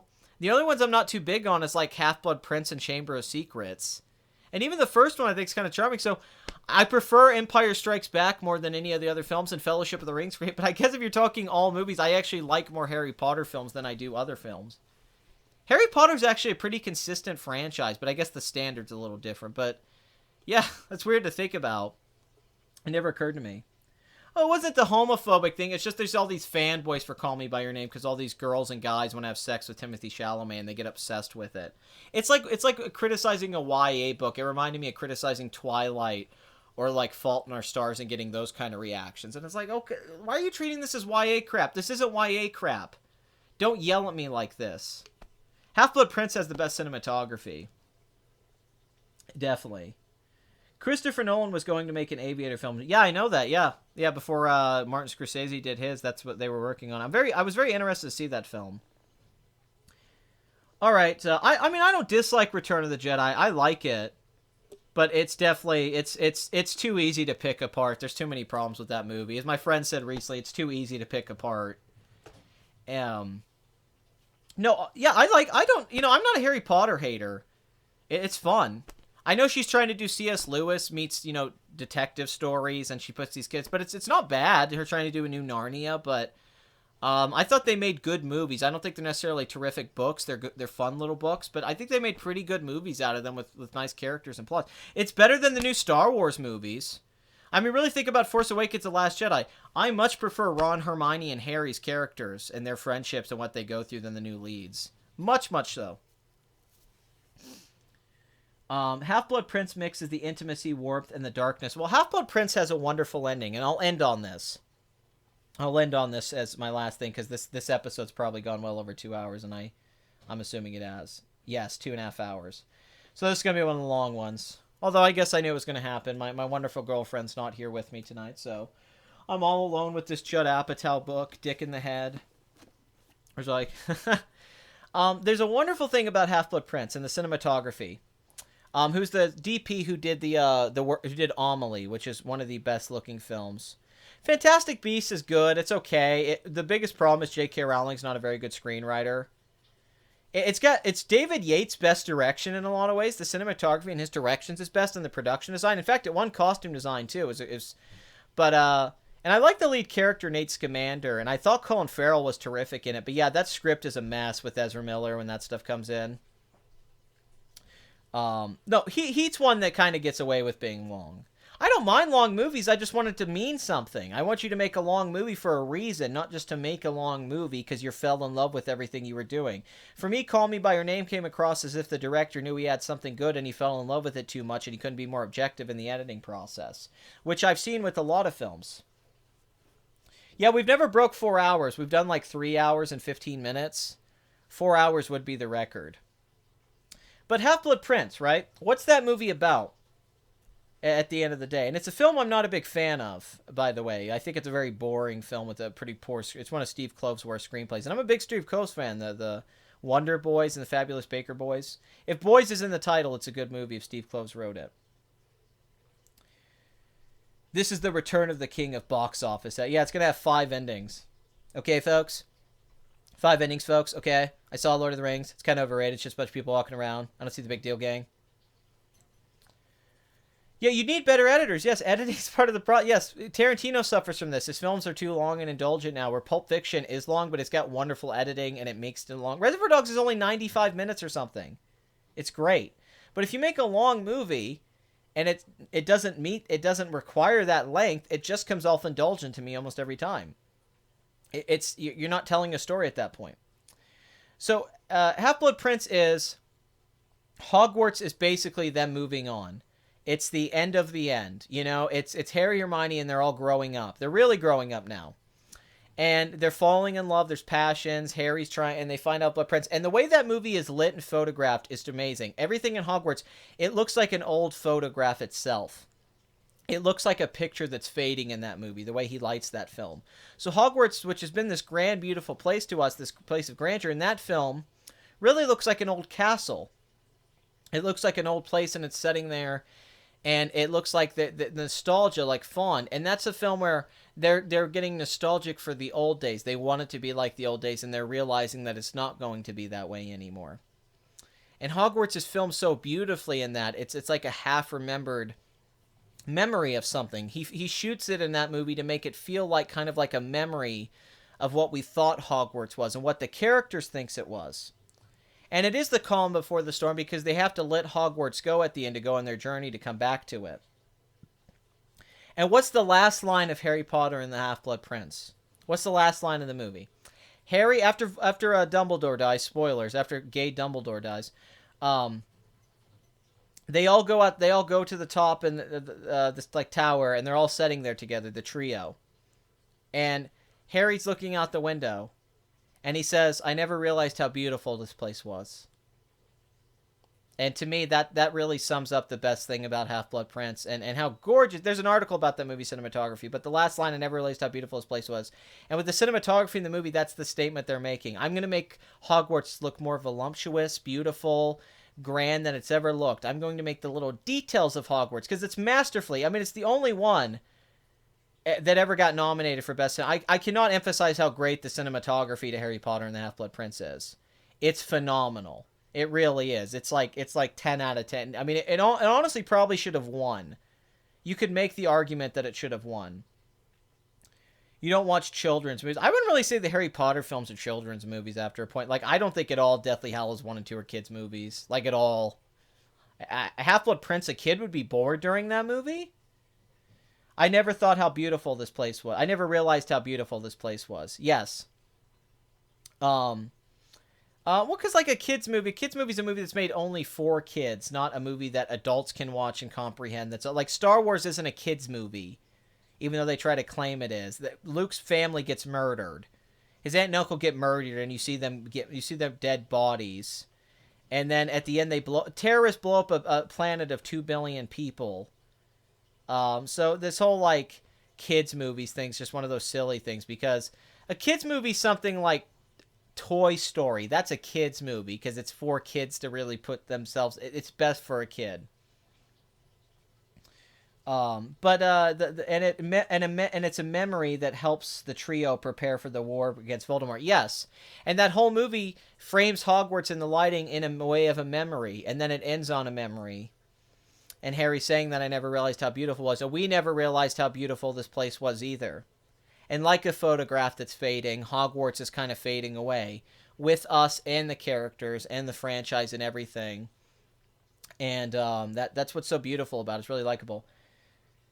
Okay, so that's it. If you're a fan of Box Office Addict, you're probably a box office addict yourself. I'm not here to help you with your addictions. I'm here to encourage them. Like, comment, and subscribe. And I'll see you guys next week. And make sure to get your mattresses and Blue Apron.